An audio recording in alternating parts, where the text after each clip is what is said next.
This is WWE Evolve post review with the invisible couple, EOD Wrestling Hub 33, Terrell and CJ, AK for real, love, Coach FC. H.W. on P.U.W.F.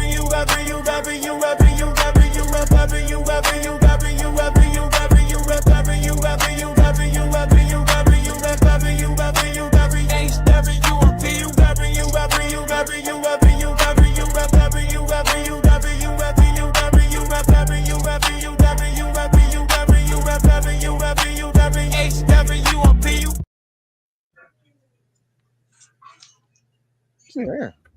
Oh, ladies and gentlemen, thank you for that, ladies and gentlemen. Welcome to the Evolve Post Review Podcast, episode 38. I'm joined today by a very special guest, Mr. Evil Dose from the Wrestling Soups and Friendos. How are you, sir? Good. How are you? Thanks for having me. Of course. Check them out on the DRWC show on YouTube every Saturday, talking about things and sometimes Among Us gameplay. It's fun. White chocolate. We're in your spirits. We hope you're okay, and we hope we have a speedy recovery. Honestly, across the pond, Coach FCHW. How are you, sir? Hi, I'm good. Thank you for having me again. I've been on and off the last few weeks, but I'm glad to be back here permanently now. Of course, you're in the theme song. If you heard yourself, so you're good. I did. Terrell, take it away. Alrighty, y'all. What's going on, everybody? My name is Terrell, and this is my lady, the beautiful werewolf. Hello, it's CJ Wolfie. How y'all doing? And together we are For Real Love. For real love. Aww. And we are joined by Coach, the man overseas doing the thing. We got Mr. Invisible. Shout out to Miss Invisible, wherever you may be, probably sitting right next to him. And we are joined by, last but not least, a special guest, Mr. Dos Evil of Wrestling Soup. What's going on? Yeah, it's good. Thanks for having me, and thanks for elevating me to the big boy table on Wrestling Soup. I'm typically relegated to the fried salads sections. All right. Appropriately. All right, ladies and gentlemen, Visible Woman, and it's called Invisible Couple from now on. We're gonna retcon that for the future. Today we're gonna talk about Evolve bit by bit. We're gonna have some clips. We have a special continuing journey of the Studometer with brand new stuff. Shout out to Mr. D Walk on NXT Time with D Walk on Wednesdays at 9:30. Viewer discretion is advised. I don't control him anymore. Mr. D Walk. Oh yes, Mr. D Walk himself, the dirtiest pimp known in Flint, Michigan. Ladies, fellas, hide your ladies. That man will scoop her up and turn her out. Oh my Ladies and God. gentlemen, he is not a clone that was frozen in the 70s and thawed out. This actually is him, ladies and gentlemen. Now we're gonna start off with Callie Armstrong. We're gonna start off with Callie Armstrong talking about PJ Vasa, talking about she deserves a rematch. And Mr. Those Evil and White Chocolate brought this up. Callie Armstrong, I think, technically has 4 catchphrases if we count them out. Now, what she said was straight like that. That was a new one. Before she was the difference maker. After that, she was too strong, Armstrong. Our personal favorite was Karen Armstrong when she used to get mad and just get angry at everybody. That usually happens with and that's gonna happen soon in about a couple weeks, ladies and gentlemen. Don't worry about that. So before we continue, what are your thoughts? You know what, Terrell, what are your thoughts on this promo on PJ Vasa before the main event, which is PJ Vasa versus Terrell? I mean, versus Callie. Okay. Does somebody have a TV on? I hear some audio in the background. Okay, a little bit on me. Mm-hmm. We're good. Hello. But yeah, we're I good. thought the promo between PJ Vasa, aka Baby V, was amazing. She can talk. For real. Her promos be pretty dope. Very believable. And I would like to see more. I think it's entertaining when she talks. Kelly Armstrong is, always dope on the mic. And yeah, I think it's gonna be a pretty good run with these two beefing. to see who's going to take over the yard of Evolve. And we'll get to that in a second. But Dose Evil, what are your thoughts? Like just listening to it now, understanding that Callie Armstrong is a little bit different. She has gone from whiny to being overconfident to being humble to being defeated to now being determined to going after the belt and running it back for Kendall Gray Part 2. Well, she is from the city of Champions, Inglewood, California, in case you didn't know. So, listen, I like Callie Armstrong. Episode 1, she came out and said, that woman has star power. That woman has aura. That woman has physical charisma. She got exponentially better quickly. She deserved that title shot. She deserved to carry the belt. And I'm all about it. And I like that she was willing to do business. Chocolate is much more critical about her and using repeat catchphrases and multiple catchphrases than I am. It's wrestling. They all do that. So, I mean, of course she's going to learn to do that at WWE wrestling school. I mean, that's what's work. We still buy shirts with the Rock and Stone Cold's catchphrases on it. And everyone knows if you say what you're going to do, half the room is going to know what to say. If you go, ooh, someone's going to go, yeah. I mean, unless, if they look like me, they're going to call 911. But other than that, yeah, I like Callie. Callie looks great. She's a pro. I mean, I'm concerned about things I shouldn't be concerned about. Like, what the hell are they going to do with all this talent? I mean, there's not enough room in the wrestling ecosphere for all these folks, to move up and to move on. I mean, there's a burgeoning women's division in Evolve by itself that is, in 6 months is going to be better than TNA's women's division. Yeah. Can I add to that? Yeah, go on, Coach. I feel like Evolve's women's division is already better than TNA's. I'm not gonna say talent-wise, but at least like people who stand out. Like you can note more people from Evolve than you can on TNA. Like Callie Armstrong, Kendall Gray, Wendy Chu, all of them are above who I see as the top woman on TNA. Like who do they have, excluding Kalani Jordan, because she's technically NXT as well. It's like Laying Lee, Zaya Brookside. I feel like Evolve's already over TNA. I picked TNA on purpose. So. Oh, okay. I get that. We'll talk about one particular character later that I think will tip the scales for the future, but we'll talk about her later. CJ Wolfie, your thoughts on this promo of PJ Vasa before the main event? Yeah, I like it. I like the presentation they did it with them, like, saying they're gonna do this and that, and how they make it where it'd be more serious because this is like it's the main event for one, and then see who can be the top woman be into the division for the women's division, and then go on at the Kendall as well. So yeah, I like how they really presentation with both of their promos on there. So it's good. It's good to let them look forward to it. The match also. Now, I'm going to say this now, and it'll make sense for a little later. Callie Armstrong is a Saiyan. I'm going to say that now, so there's reference for that later when we talk about the match. All right. Yep. Starting up. Yeah, you know what I mean by that. Starting up, I fucking hate their names. Harley Riggs and Jax Presley, both who are cowboys, or like we like to call them the Diesel Brothers, or as White Chocolate, or I like the names. Jeff, you went hard. You went hard on Saturday. Like you said like 5 different names for them. For God's sake. All right. Anyway, Triple H and Kevin Nash. Say those names you remember. Man, that's Triple H twin. Oh no, Triple H. Oh my God, the clones are Triple H. Yep. They come out. And they're like, "Oh, we're gonna fight this pipsqueaks." Robert Stone at the same time. We're saying, "Oh, these pipsqueaks, whoever these pipsqueaks are, they're gonna get destroyed." And the look on their faces when OTM came out was priceless. I love the acting skills of Harley Riggins. He's like, "Oh crap, I have to go to the bathroom and I can't take off these clothes." That's the face he had right there. I'm like, "Oh, well, you screwed there." And as they're coming out, Peter Rosenberg, "Oh, now what happened to all the pipsqueak stuff?" Like, oh, and then I love Robert Stone did say, maybe they should have had a week to prepare. Maybe that would have been cool. Like, no, you talk that crap, you get a bar fight outside. You don't expect who the hell is gonna be there. You're just gonna have a bar fight, sir.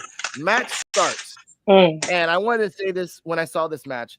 they're 4 big guys. This is a meaty man XXL Arby's match. Okay, so why is Harley and Jackson fighting like small? Like they're the ones fighting the small tag team, fighting like the big guys. Harley and Jackson were focusing on the legs. They were doing from the top turnbuckle to like nice little axe handles to the arm. The second time they did the axe handle, it was a miscommunication, and that's when Lucien came out and did his thing. And I want to give shout out to Peter Rosenberg and to Robert Stone. I didn't know any of the damn names for a long time. I called them out the parking lot because they just always would be doing promos in parking lots. But now Lucien is actually getting better.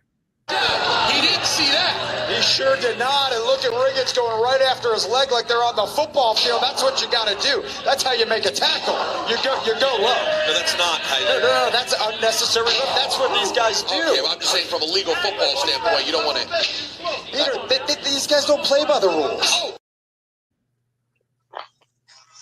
Now, yes, Robert Stone doesn't know about football, and if he bets on football, he'll lose. But this is actually the clip. Give me a second. There we go. Should they know at some point there's going to be Evolve Tag Team Championships? I mean, this tag division here in Evolve every Wednesday is heating up.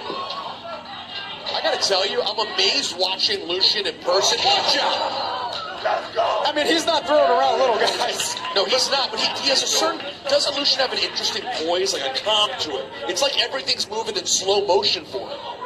It's a calm, collective, and cool, but also it's a little scary. Yeah, it is. I don't know. Everything is so thoughtful. Every move. All right.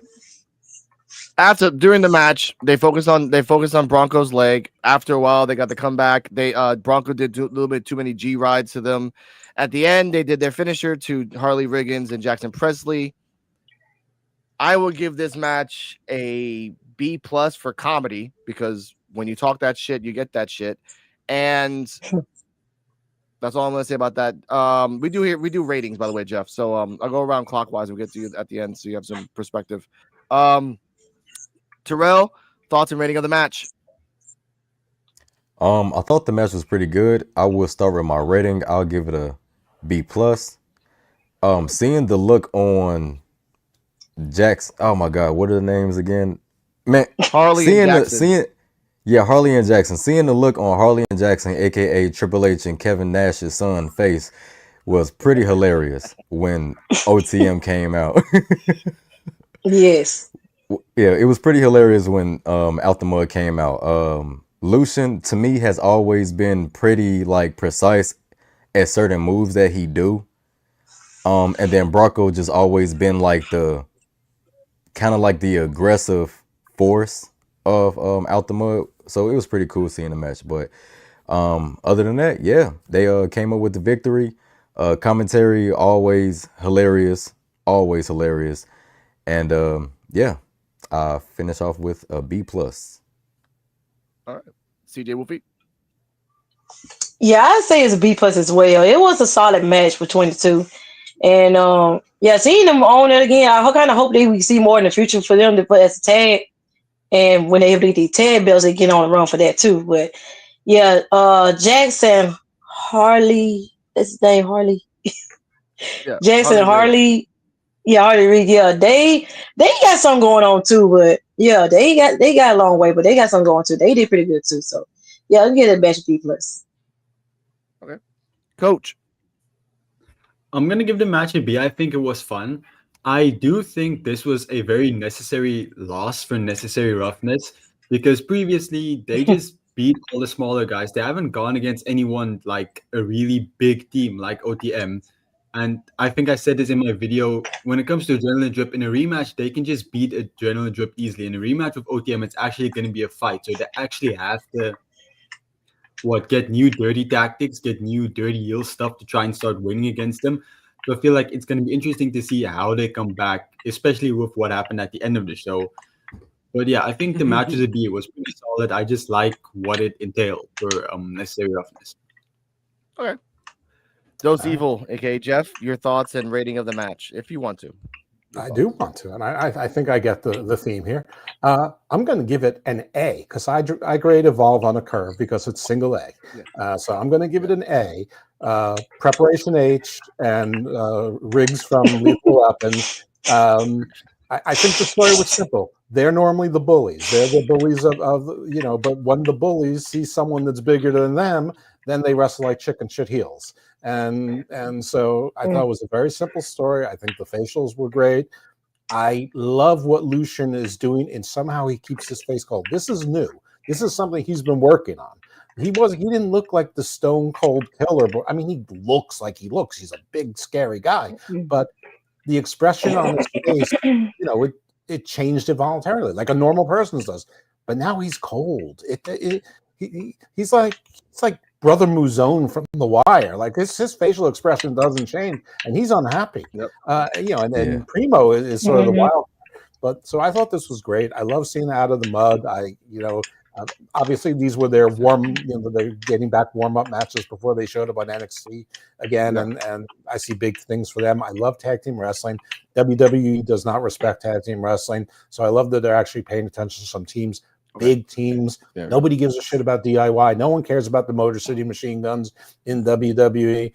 I mean, Axiom, they're fun, but they're little people.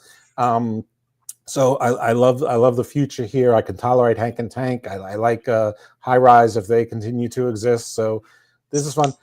I am not sure about Team UX. They got something that when they wrestle smart and fun. They just look like shit. I mean, they need to get matching gear or something. They need to get in the gym. They need to take creatine for a year. They need to get on that Mark McGuire, Sammy Sosa plan. I don't know what it is. They just look like shit, but they know how to work. And I guess that's more important. I mean, but how many Brooke Jensen's? All right, so here's my stupid little joke, which is not really a stupid little joke. Maybe it is, but you put these two guys with Lexus King and some other guy with long hair, and if they pretended they're like a '80s glam band like Rat or Poison or Halloween or something, that's the only thing that can work for me, because all these guys just look like they're stuck in the '80s. I was going to say Brooks Jensen, but the guy's such a zero. He can be the bassist. Anyway, A- for me. I liked what I saw. I like most of this whole show, by the way. How dare you disrespect the man from Alabama, Bama? I've been to Alabama. That was a response right there. All right, moving on. At the end of the match, Thatcher came out and clapped and just made fun of him. We'll talk about Thatcher later. Next up, we're gonna combine a little thoughts between two video packages. We have the first video package with PJ Vasa and the second one with Zena Sterling. First one, PJ Vasa talks about that she's the issue, that she's coming in, she's the most dominating force in Evolve. And I love that you brought this up, Jeff. You've only had maybe one match. This will be your second match. You came out of nowhere and jumped Kendall.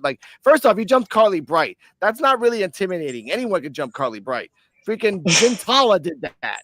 All right, let's just be real on that. Okay, that's not really menacing. And Kendall was like, "I got you," but either way. And we found out. Thank you for this. For the DRWC show, the symbol that she does with her hands is actually the Samoan symbol, of Samoa.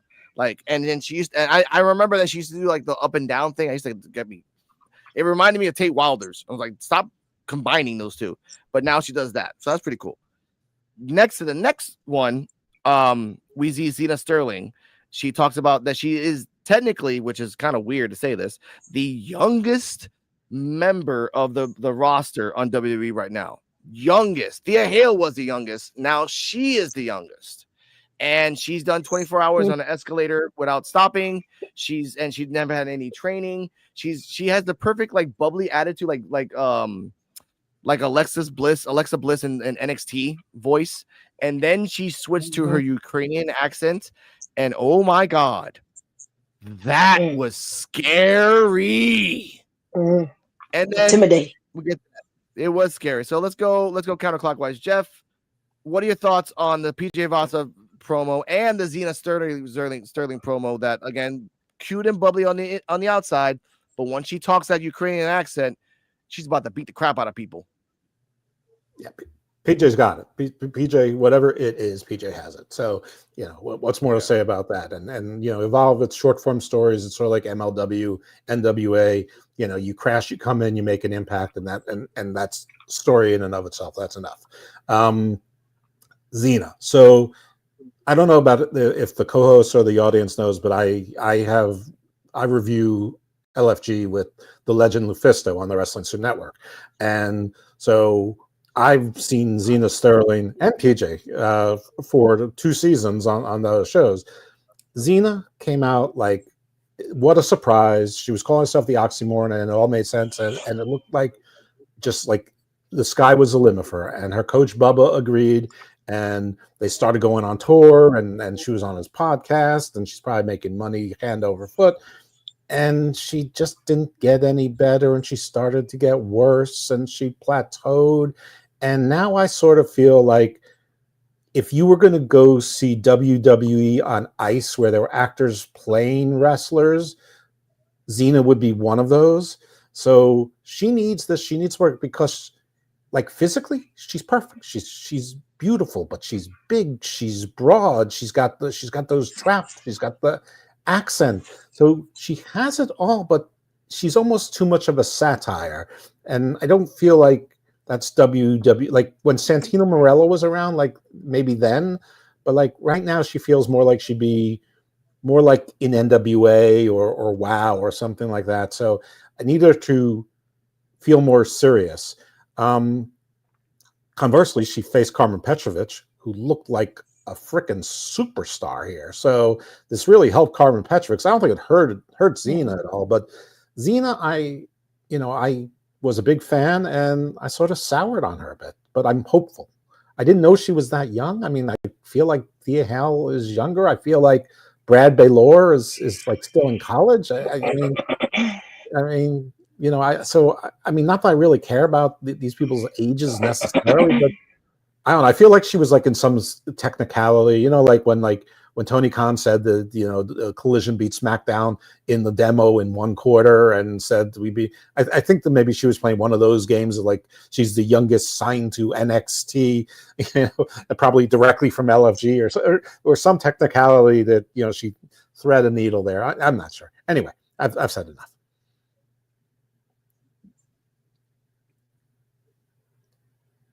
Your mic isn't working, I don't think.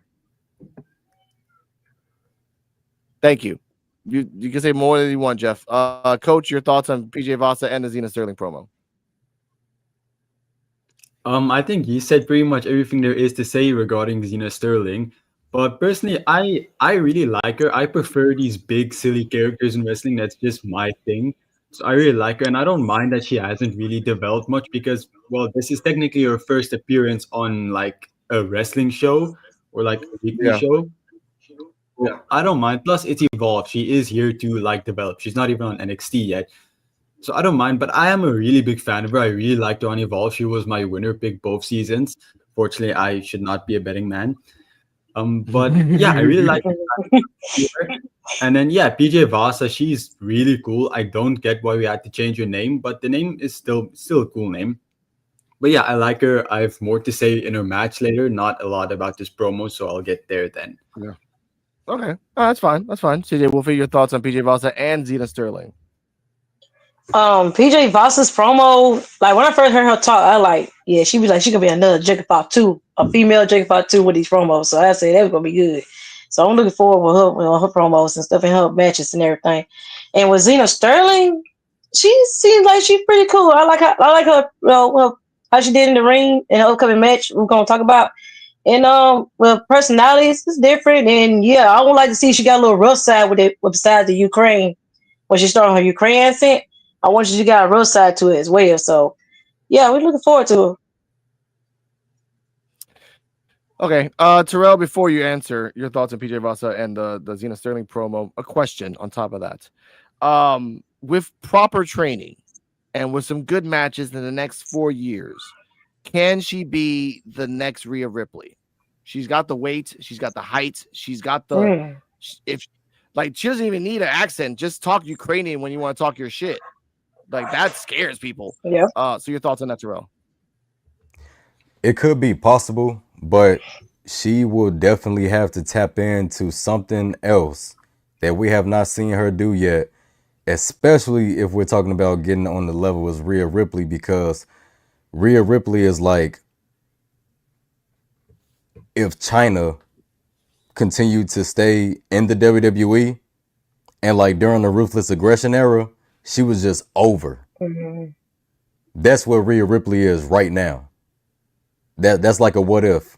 But yeah, Sterling will definitely have to show us something different now. Maybe with the whole, Ukraine accent, maybe like going into like maybe tapping into a different type of character or some type of in-ring work where she, switch, maybe like a light switch comes on, or like a fuse be blowed and she just go like wreak havoc. The size to her is definitely amazing. Like she looks intimidating. Yeah. And I think she would have to tap into that more. As far as in with PJ Vasa, hey, PJ Vasa is dope. And I know, Coach, you mentioned a name change. They're changing her name. Yeah, No, her they changed her original name. name was Penina Tualepa, and they changed it to PJ Vasa. Right. Okay. Oh yeah. Okay. I know what you meant. Okay. Like imagine if they try to say that on Raw. Like that's not gonna happen, right? Yeah. That makes sense. But yeah, PJ Vasa, man, she's a total package right now. She came in with that fire the same way Kelly Armstrong did. You know what I'm saying? Yeah. And yeah. she could be a force to be reckoned with. Yeah, she definitely could be a force to be reckoned with. And the reason why I call PJ Vasa Baby V, it's me and my lady, it's a reference to next Friday, Baby D. It's a character called Baby D. Oh snap! Oh yeah. That's what My bad. I thought it was at 8. I thought it was at 8 o'clock. My bad. No way, me too. Right. But yeah, Dose Evil. This but is yeah, the other than wise that- man that we have in the building, Mr. EOD Wrestling Hub 33. EOD Wrestling Hub 33. Dose Evil, aka Jeff. What's going Hey, how on? you Oh doing? yeah. All right. But yeah, Since you're here, sir. but yeah, she just come off. But she just comes off as like Baby V from like Baby D from next Friday, like Yeah. literally the same person, just in a professional wrestling ring. Yeah, If I see her with a little mini Hennessy and some Newports, I'm like, oh, it's Fatu. Another world. All right. Yep. Jake. yeah. Shout out to MLW. They actually had the balls to show that. But EOD, since you're here, we're gonna do a nice little like speed rounds. What are your thoughts on the tag team of Harley and Riggins versus OTM? Your thoughts and rating of the match? I thought the match was actually pretty good, and I thought it was weird that it was OTM, since I thought this was supposed to be like an ID showcase, and they're not technically ID people. But I thought it was really good, and OTM is starting to grow on me the more I see them a little bit more, because I think before what it was, you will see them for like 2 weeks, and then you won't see them for 4 months or something, and then you see them 2 weeks, so you never really got a chance to really see what they can do. It seemed like they're pulling off more moves in the match, and Riggins and the other guy, the Diesels, I think they're gonna be good on the main roster. I don't know how good, but they got the look, and that whole style that the main roster is kind of like used to be known for the tag division. So I see bright things in their future. But I thought the match was really good. If I had to grade it, I'll grade it like a B. I mean, they weren't gonna shock the world or anything like that with their movesets. But I mean, it wasn't a bad match either. So Okay, and we're catching up right now. Your thoughts on the PJ Vasa promo and the Zeta Sterling promo. I told Terrell this. I'll tell you this too. In 4 years, proper training, good matches, good showcase, can Zeta Sterling become the next Rhea Ripley? oh wait, hold on, that's a whole nother. I was thinking her because she kind of reminds me of right now more of Tiffany Stratton, like a better. I don't want to say better in that way, but her act reminds me of Tiffany Stratton. But She looks like a bigger Tiffany Stratton, like Yeah. like Chad Gable. Yeah, it's like Chad Gable is a El Grande Americano, right? Now we have Lewitt as El Grande Americano. So it's like we have Tiffany Stratton Xena Where are you Sterling. getting that from? Like, Yeah, that's what she reminds me of. Tiffany, her promo, because I saw the promo that she cut for the Tubi teaser, and I was like, I wasn't expecting, because I haven't seen LFG, so I saw it at a house show, but she didn't speak at the house show. El Grande but- Americano is El Grande Americano. So Yeah, we all know we never seen him without his mask on before, so we're speculating. But Xena Sterling, she has the potential to be, because I think Rhea Ripley still be around at the time when she gets part to the main roster. Like, but I think she has the potential of being like a fan favorite. Like, definitely, like the way she carries herself, her wrestling moveset is pretty good too, and she's kind of a powerhouse.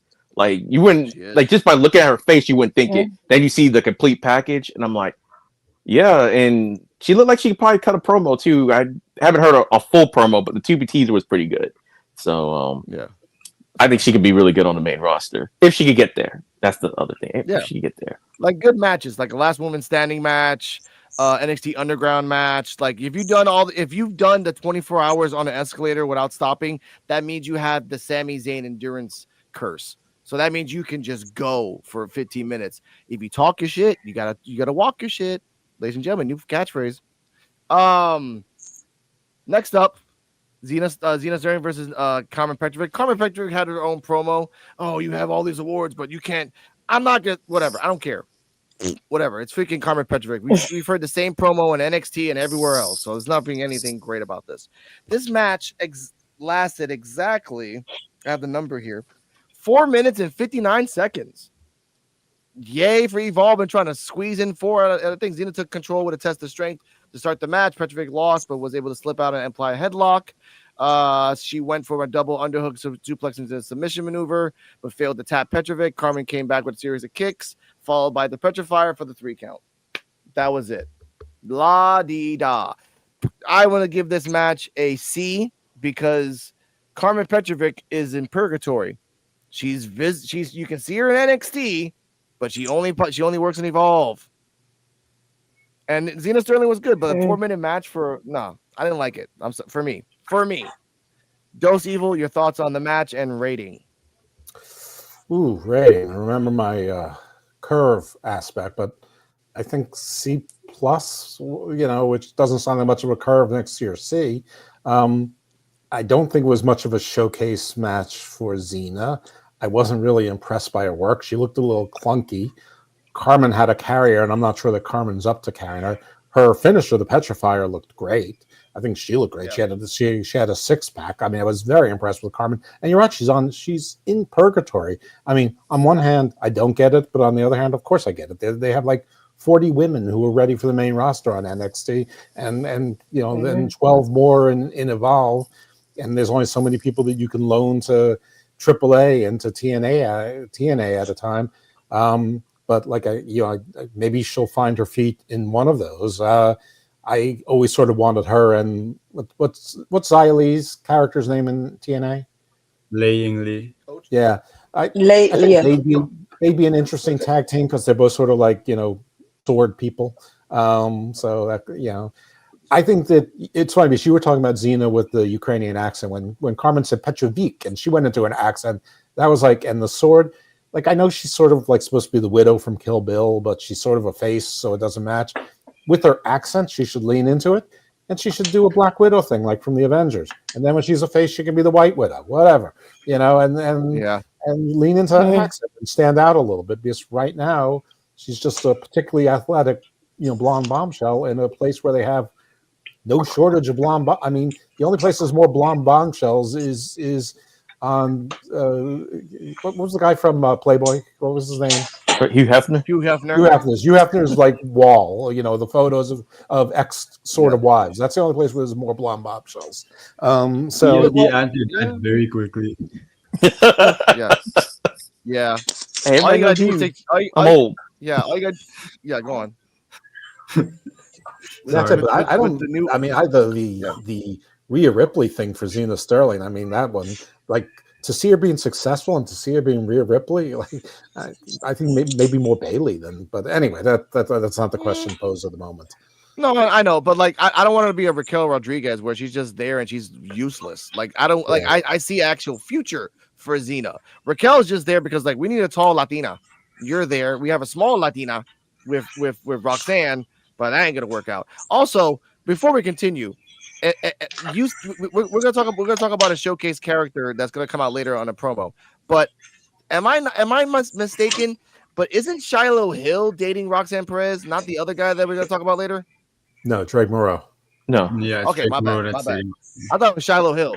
Okay, my bad. We'll talk about Shiloh Hill later. No, EOD, I want to your thoughts on add the about. match? Yeah, Sorry. go on, Coach. No, go on, Coach. I want Go. to add, the thing with Zena Sterling is I feel like she is going to at least have a leg above Raquel Rodriguez because she has some personality and that does matter a lot.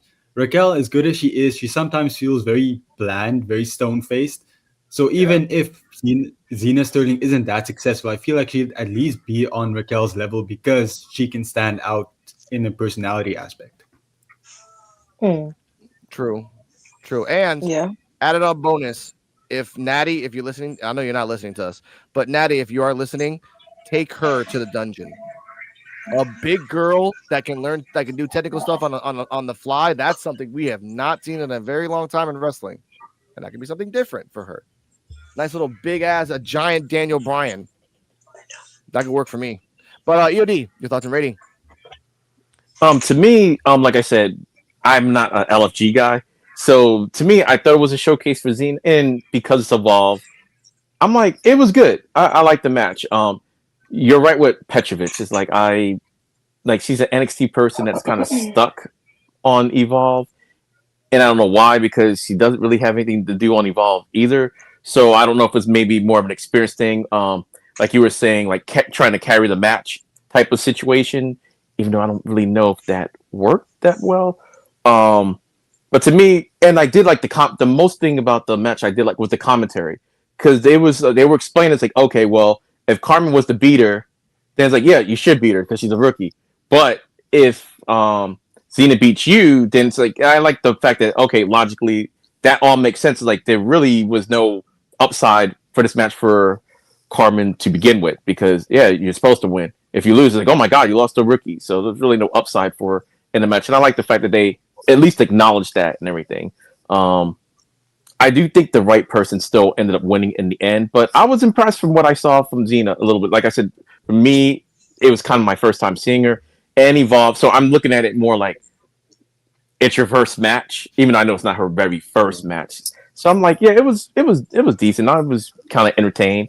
She was different looking and everything. I didn't think she was going to be as technical as she was, and like for as big as she was. So, not to say she's fat or anything. She's just, she's a monster. I don't want to say that she's not.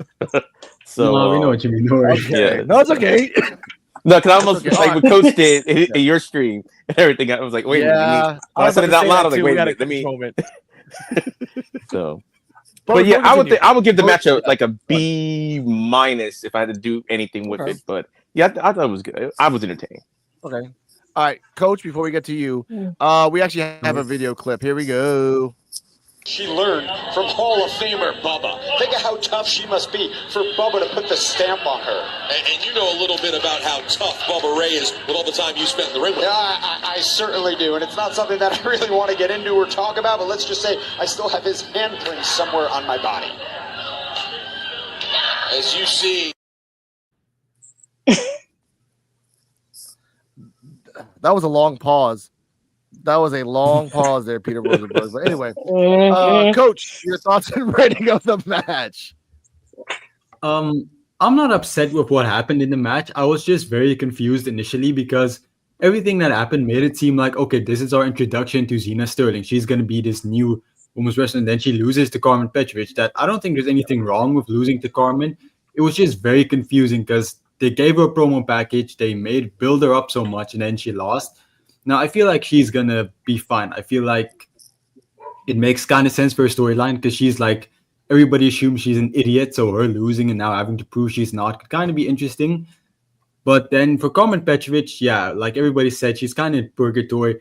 I really wanted her to join the Ren QCC. I felt like that would have been a fun thing to do. But then I also feel like if you don't have anything to do with Carmen Petrovich, just send her to the main roster and throw her into the fire. I mean, a place like SmackDown needs new women. Just throw in. If she doesn't succeed on the main roster, then you can release her. But there's no reason to, like, if she's not doing anything on NXT, just throw in the deep end, see if anything happens. If nothing happens, you don't lose anything. But yeah, for this match, I'm gonna give it a. Yeah. Go on. Oh, you can say something. No, go on. I was gonna say, like, if she goes to the main roster and does the sword thing, you know they're gonna start selling swords. Like, she'll be a hit in like 2 months, just because everyone's buying swords.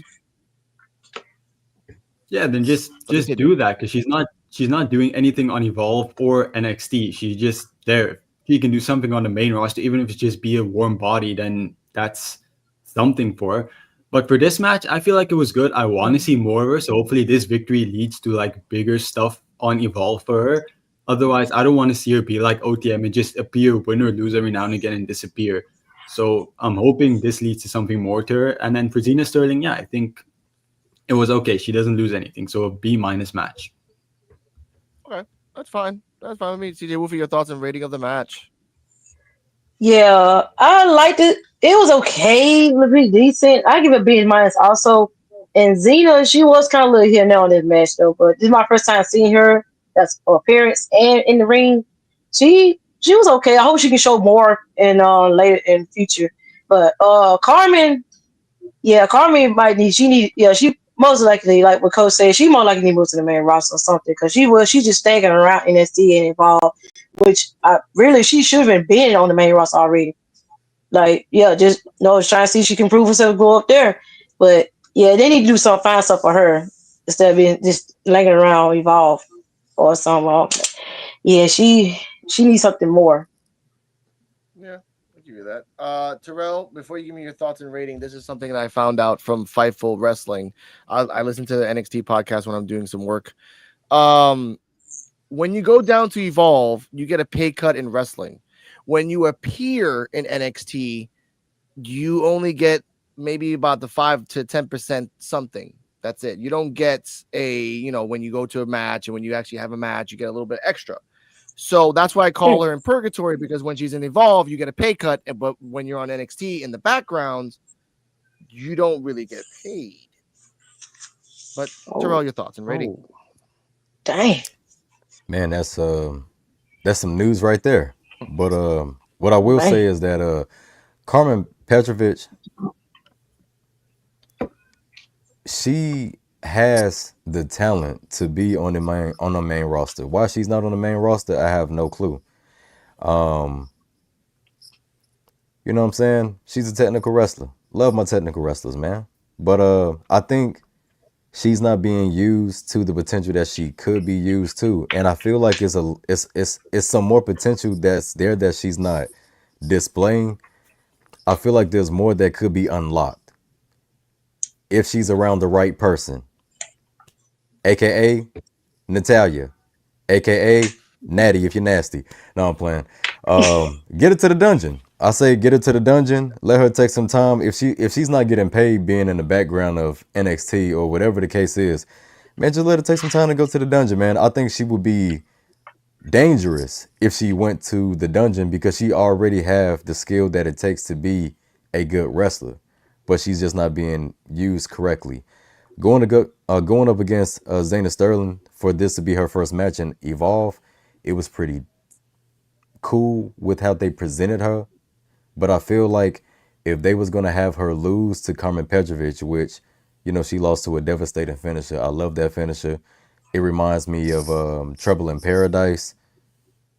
And I love that finisher as well. I feel like the match should have been longer. Not just 4 minutes. That was or whatever 3 minutes. It was just way too short. Because the way they hyped her up, and then to have that little time to like show her skills, whether she's gonna be offensive, defensive, it just wasn't a lot that Sterling was able to show. But she has the look. We just need to see more from her, and I do like the idea that Doe said about a gimmick switch. I like the idea of having that Black Widow from the Avengers kind of look. I think that would look really nice on her. Yeah, that's just my take on it. But I'll give it a C plus. Didn't she already trade with Natalia? I think I remember there being a storyline a while ago on NXT where she and Natalia were together. Or am I imagining things? I think you're imagining things. I don't remember that one. I'm gonna. That must have been 2022. 2022. Natalia, what with someone? Yeah. I remember it was like an underground match. Yeah, before Maxine, she. Oh, you know but what? I can't remember who it was. Yeah. Because Shayna Baszler. They was beefing. Yeah, they was beefing with Shayna Baszler. And That's Lola right. Vice, And Lola, yeah. No, Natalia and Carmen Petrovic did team up. I'm looking at Google. That's what it is. Okay, there we go. No, I'm talking about going to the dungeon. Oh, the real dungeon. Oh, okay. Go to the dungeon. I was thinking about that. Yeah. Take her right down there. Fun fact. As a storyline, Natty. Yeah, go on. Oh, I'm sorry. Fun fact. Y'all know who was in the dungeon before they came back? Before they made their return? Maxine Dupree. No, but that's dope though. Ilya Dragunov. Was in the dungeon, but he was in the dungeon before he came back to televised programming. Okay. Oh yeah, I saw a picture with Gentala in the dungeon also, like recently. And then you released Gentala. Like I know she was getting green and evolve, but in time, like I was gonna say this right now, Natty can do a stable on WWE where it's like, look, I just picked up like 3 or 4 people that I think deserve to be in the dungeon, and they actually show footage of them in the dungeon. You get the respect there. Like just saying the word the dungeon gives them like credibility and fear. Like not for Maxine Dupree right now. Maxine Dupree is a special case. It's but Maxine, she got a lot of respect though. She got a lot of respect though because like you going to train there. That's where you going to train there. Oh shoot, I get it. Good luck. Like that's all you can say is good luck. I'm sorry, but the people who are paying $3,000 for mid-level tickets there do not know about the dungeon and couldn't care less about the dungeon, and they haven't cared about Natalia for 2 seconds over her 17-year career. I don't know why making her a stable captain. It's interesting to people like us, nerds, wrestling people, but that's not who's going. That's so. Natalia isn't interesting. She's been boring her entire career. All we know is her last name and that she farted for a while. I mean, so her best work is doing Bloodsport, NWA, and going around to the other territories, being an ambassador. That's cool as shit. I loved her in Evolve. I like her in NXT. But every time she goes to the main roster, crickets. So no, I know. Natalia ain't the answer. They did her so dirty with that gimmick though back in the day. That was that was horrible. Yeah. No, but I meant like, and I think Terrell mean by Natty, like the character of what she's trying to do now, this new character of just like, I'm being a badass, I'm just gonna beat the shit out of you. Like that's the person that makes me interested in her. Not Natalia. Natalia, I haven't been interested in her ever. And I watched it when she was in Total Divas, Total Bellas, all that shit. I meant Natty that I see in AAA where she pops out and beats the shit out of people.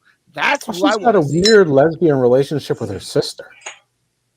Yeah, I'm not opposed to weird relationships. I'm not opposed to lesbian relationships. But when it's with your own sister, that's a line. That's a line, folks. That's some Targaryen shit. Okay, but the Lannisters were successful. Go on, Coach. The Lannisters were successful because of it. So I don't see why you're arguing. They ruled the 7 kingdoms. They had dragons. All right. Speaking of the Woods, that's a good segue. In the back locker room, Tate Wilder is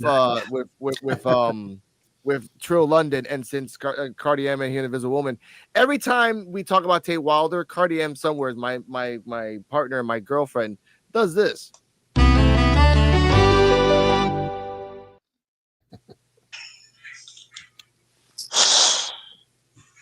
So he's in the back with Trill London. He's saying, look, I'm going on a streak. I think, in this tag team, I think I should have a shot at going against the title. Trill London not really understanding wrestling, and like, yeah, if you beat this tag team, I think you have a shot. No, sir. If you win a tag team match, that's a tag team win. That's not a singles win. No one really understands that in Evolve. That's why he wears the cowboy hat. Now, as they're talking, someone in the background creeps up from behind, and we have a button for this, Mr. Jeff, and it's called the Sean Legacy's a child button. Hey, hey, hey, hey, hey, hey, hey. That's about right. Now, we have a comment here before I continue. I love PJ Voss and Tina Sterling. I can see this virally going to the main roster, Natalia Lane. All right, respectfully, I respect that. Now, visibly upset, Mr. Cowboy, not Mr. Cowboy, Mr. Sean, Super Sean Sean Legacy is saying, "Hey, why didn't you pick me to be a tag team partner?" Like, no, I wanted to give Trill London a spot. He's my boy from LFG, and he's like, okay, I'll be in the VIP section. I'll check it out. He leaves. Now, before we continue, I'm gonna go clockwise this time. Terrell, is this the start? And Mr. Joe's Evil and White Chocolate, we love you, sir. Hope you're safe and well. Platonically, sir. I have a girlfriend. Terrell, what are your thoughts on Mr. I gotta put that out there for purposes. Terrell, what are your thoughts on Sean Legacy, the slow way to the dark side? You know what? I think it'll be way too early. That's just me. I think it's way too early to have him start already having jealous type, you know what I'm saying? Like jealous type tendencies already, you know what I'm saying? But it is pretty cool to see at the same time. But it's just weird because it's like, why he acting like, why is he so mad that, Tate Wilder picked another person to be his partner? And Trill London is pretty cool too. I like Trill London. That's my I would like to see more from him, honestly and truthfully. And it's not with the whole Jeff Hardy thing. I mean, it kind of has something to do with it, but I want to see what else he can do besides just, what he has displayed on LFG and different things of that nature. I want to see more in-ring stuff with them on Evolve, potentially on NXT. Potentially he be the one to bring back the hardcore belt. That'll be nice too. And not because he look like Travis Scott. But yeah, other than that, I think man, fuck Sean, bro. That's how I feel. Fuck him. He was hating on Mr. Inoue. Forget Sean. I don't care about Sean.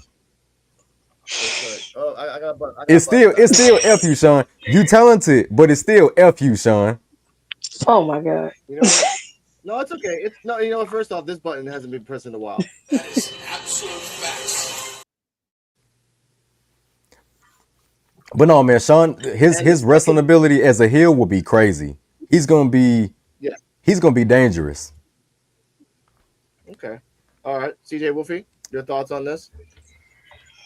Yeah, it's kind of odd that he got jealous over that though for not him being his tag. I guess because they had so many interactions like episodes before that he assumed that Tay Wilder going to pick him as a tag partner, so they going against Swipe Right. But Tay Wilder got other people you want to put in like Trill London, which had been on Evolve and like forever. He's been on LFG. He appeared like 2 episodes before he left. So give him some TV time, get some time in the ring. So. Yeah, I don't see why he kind of would be jealous over that. Cause you can get over that. Come on. Yeah, like Terrell said, it's too early for him to turn heel because he already got this sense of like how his personality is. It's like another John Cena, up and coming John Cena, very heroic, very positive and stuff like that. And it's too early. Okay, I'll give you that.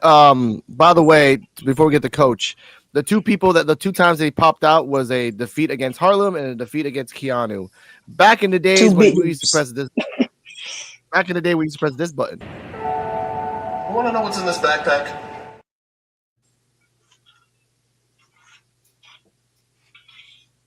Hey. We miss you, Jordan. Yeah. We miss you. Yeah, man. Hope you're not stealing. Now, Coach, your thoughts.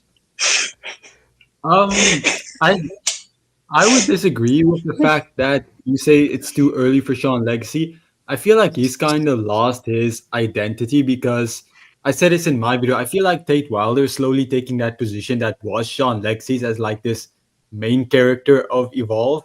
Feels like they're slowly transitioning Yeah. that towards Tate Wilder. And Sean Legacy, he's really not been irrelevant, but he's been, yeah, I guess you can say ghosting. He hasn't had a solidified story. He's like chasing the world championship. Then he's teaming up with someone. He hasn't had a clear goal. So I feel like now, if ever would be a time to not like turn him heel instantly, but maybe like slowly turn him heel, being like where he's like, no, I'm the good guy. I'm the face of Evolve.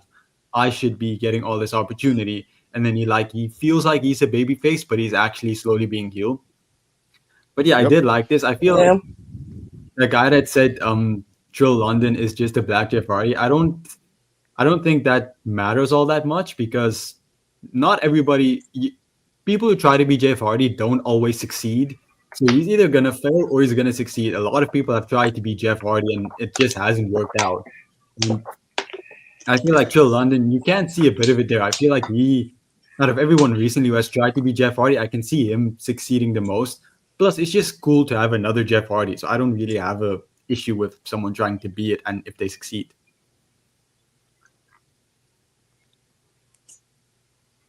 I Okay, do we like can go to you. Mhm.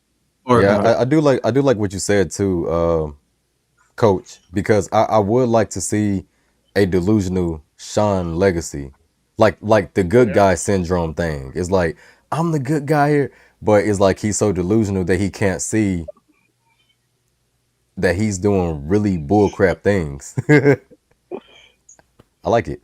Now, Mm-mm. now, before we get to EOD, add-on question. But remember, Shaw Legacy has already planted seeds to Tate Wilder and Marcus Mathers.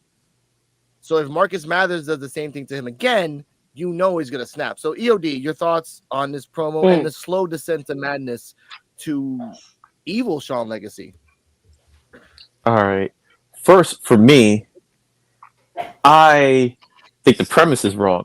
I think there's like kind of a double turn going on. Not in a double turn as in like Tate Wilder is a heel going to be a face. I think they're both turning heel.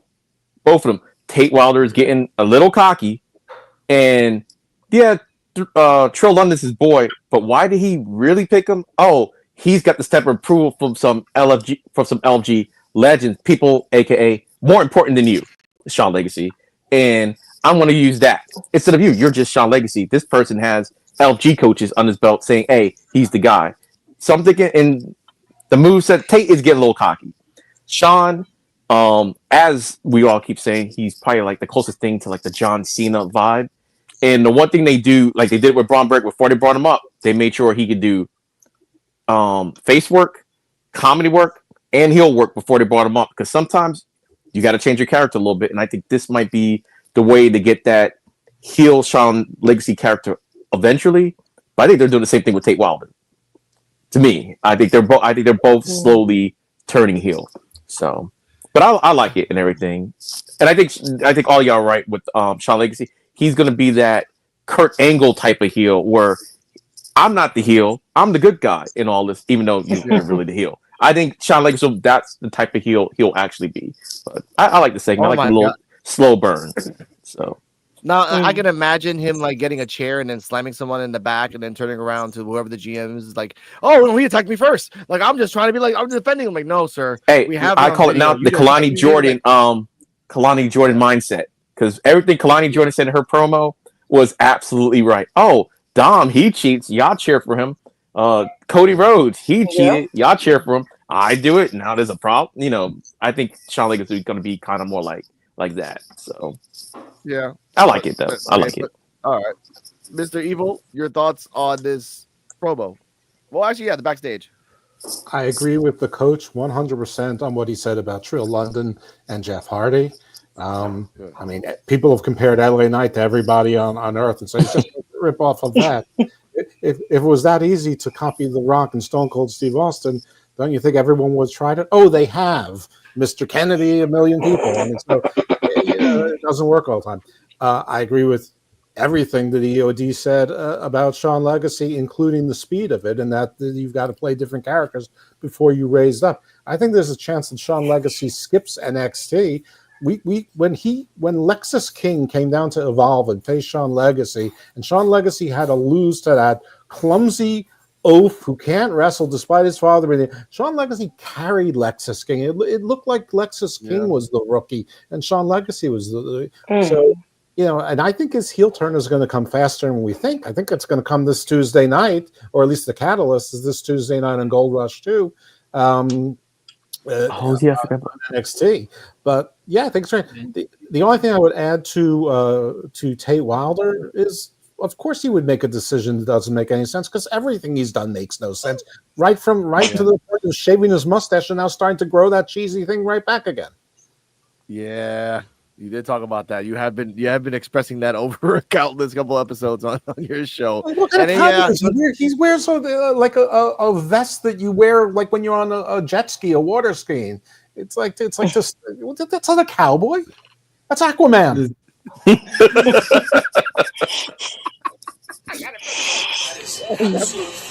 Oh my god. Oh. You know what I think about when I see that vest? I think about D'Lo Brown, like what is it? Like what's in the vest? Like a metal plate? I mean, I know it's a bull riding vest, but like, what's the purpose of wearing it? Like, are you gonna use it one day? Like, I'm just gonna say, he looks like he's 25 and still can't. I like him wearing the vest because nobody else wears it, and the fact that we can make fun of it at least makes him stand out. I feel like it's at least something, even if we make fun of it. It's at least it stands out. I mean, it's better than like nothing. Yeah, like one day he needs to like incorporate that in the story. Like it's a loaded vest. Like the whole time it's a loaded vest. Like when he turns heel, he just uses it. It just take that. He does the coffin drop. Lorraine used to do wearing the vest. Coffin drop. Yeah, that's why he kept doing the coffin drop. Yeah. Yeah, we'll talk about the coffin drop. I call that the cowboy coffin. But after that, we have to show the Lady Reed slapping Evolve Women's Champion. Yep. Before I move on, I just want to say, I don't think they're gonna, because he said it earlier, I don't think they're gonna have Sean Legacy skip Evolve.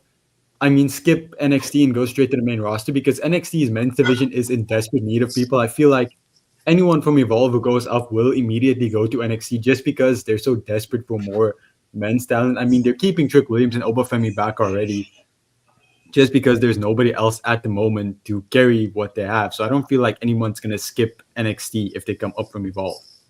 But that's the thing. They need to invest in people. I said it for the longest. Dang, I can't think of his name at the moment. See, now that's bad. That's bad on me. I was just going to give an example. Crap. Of who? Who's the person? Describe him. Oh, yeah, Josh Briggs. Josh Briggs could easily be in the main card right now of NXT. That man is free. Boy, what? Man, Josh Briggs is a beast. They're just not using him right. Corbin is Josh Briggs. Man, I was gonna say he could easily be this generation's JBL, John Layfield, if they use him right. I would see Mike Cunningham in about 5 years, like about 40 more pounds and just being a little slur with his words. He could be the next JBL. Yeah, Mike Cunningham is just going to replace Cody Rhodes. Just one day, Cody Rhodes is just not going to be there, and Mike Cunningham is just going to appear, and he's going to be like, "No, I'm Cody Rhodes. I always have been." Yeah. Body soul technology. All right. But let's keep it going here, ladies and gentlemen. We have an Evolve promo with Lady Reed slapping Kendall Gray. That's the reason they have a match. And Vanity Project and Sean Legacy having a match back in NXT a long time ago. So that's the reason they have a Gold Rush NXT too. I haven't seen the spoilers. I don't want to see the spoilers. I hope obviously Lady Reed doesn't win because either way, we'll talk about that later. Speaking of Legacy is in the VIP section. Next up, we have Trill London, who has a weird hockey mask, not the freaking Jason hockey mask, but a standard hockey mask you see in hockey wrestling. I mean, in hockey shows. And he comes out like, and then Tate Wilder comes out, and obviously Cardi M, wherever she is in this world, and all the women in the world do this. I have to press the button. Here we go.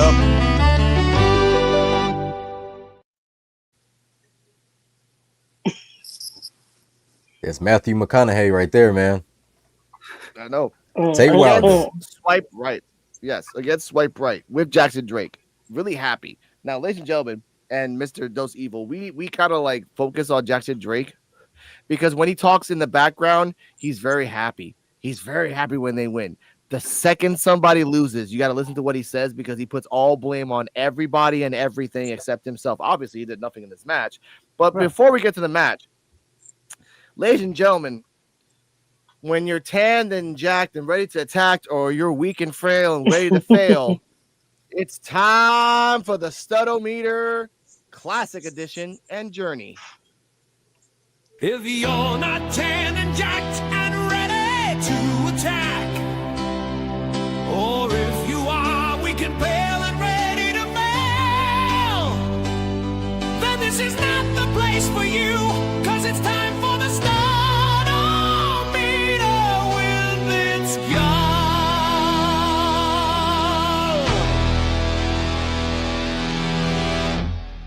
Tanned and jacked, ready to attack. Itzgal got the Studometer out and ready for rank. And let me tell you this, dummies, nobody in WWE is safe from the Studometer. So today, lucky contestant, drumroll please. Psych, today is a 2-for-1 special. We have Swipe Right. Oh boy, I actually like these guys, but the Studometer is not about the feelings, it's about the facts. So let's evaluate. Alright, the tan is looking bronze, check. The show shine, pretty ferocious, check. Now the haircuts. Nope. Smokes out here looks like he has a pile of broccoli on his head. And Baylor, my man, that haircut is not surviving past 25. You need a high fade, a lineup, something to fix that thing. Oh my goodness. Alright fellas, let's talk physique.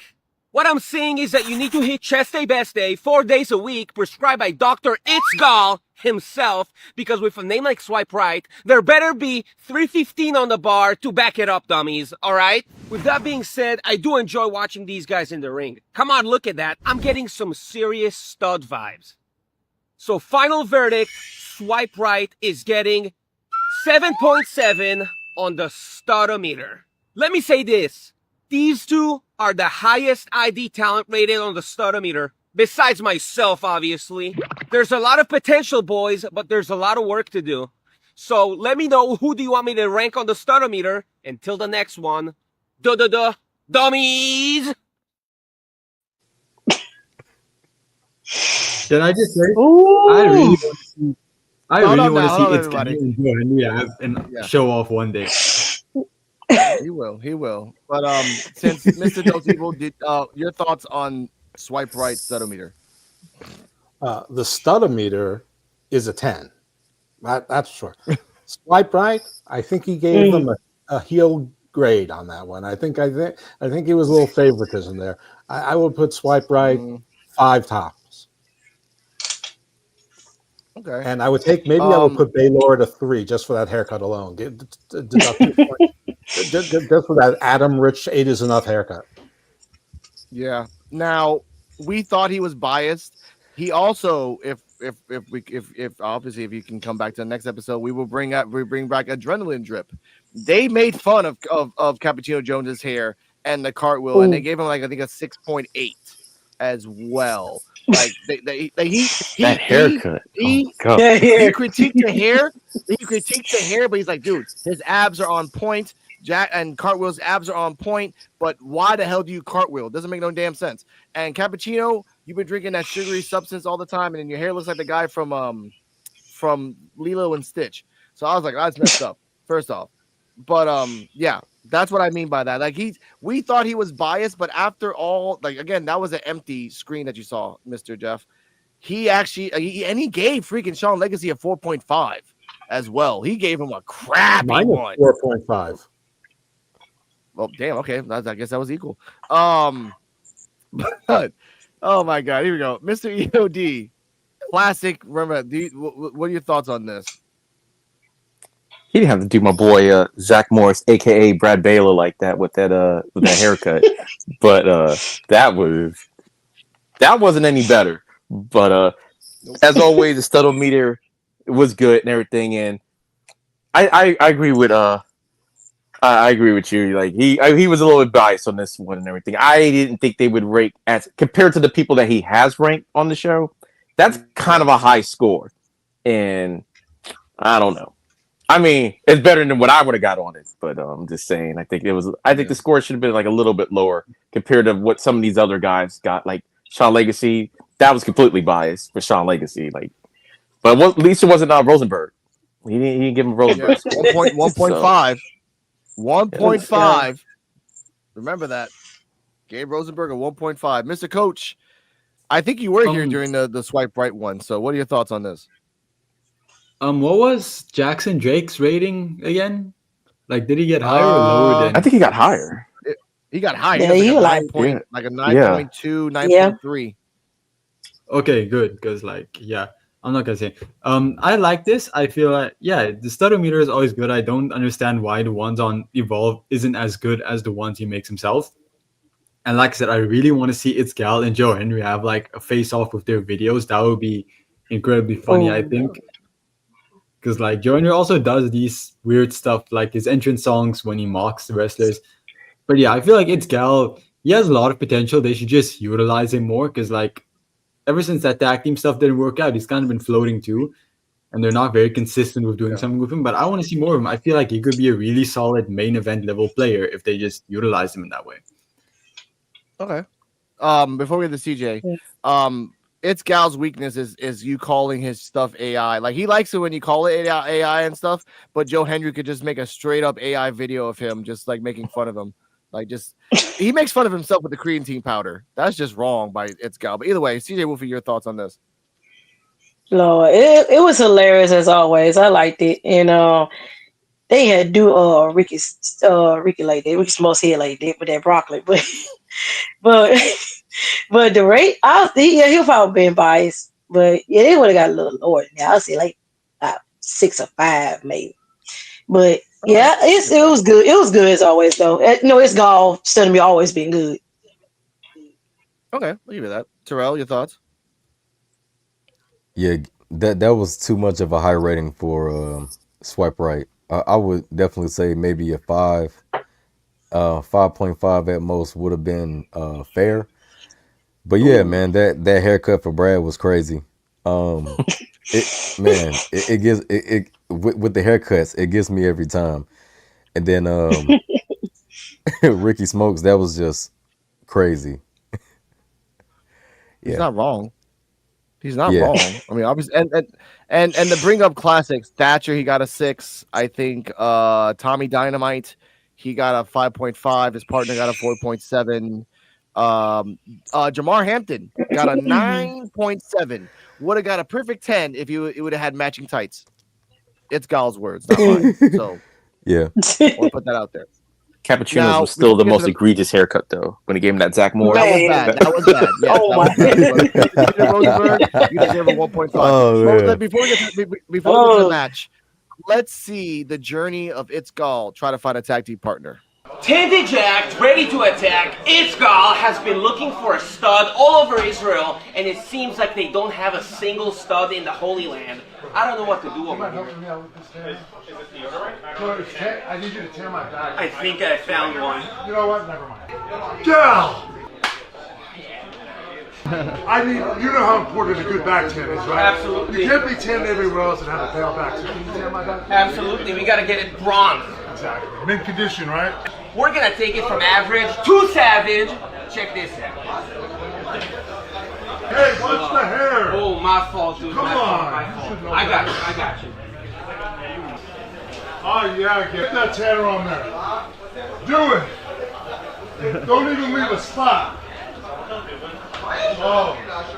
Now you get me.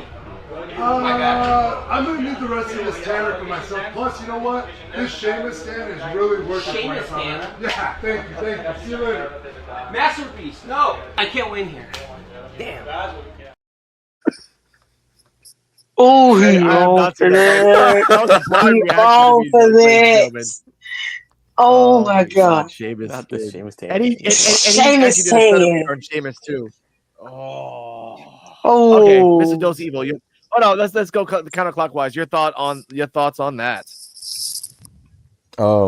Seeing Chris Masters again is always a joy. I love seeing his interviews and different things like that. That was Chris Masters. Chris Masters. Yeah. Yes, that was Chris Yeah. Masters. Yeah, Yeah, they're Chris masterpiece. Masters. Oh shit. Yeah.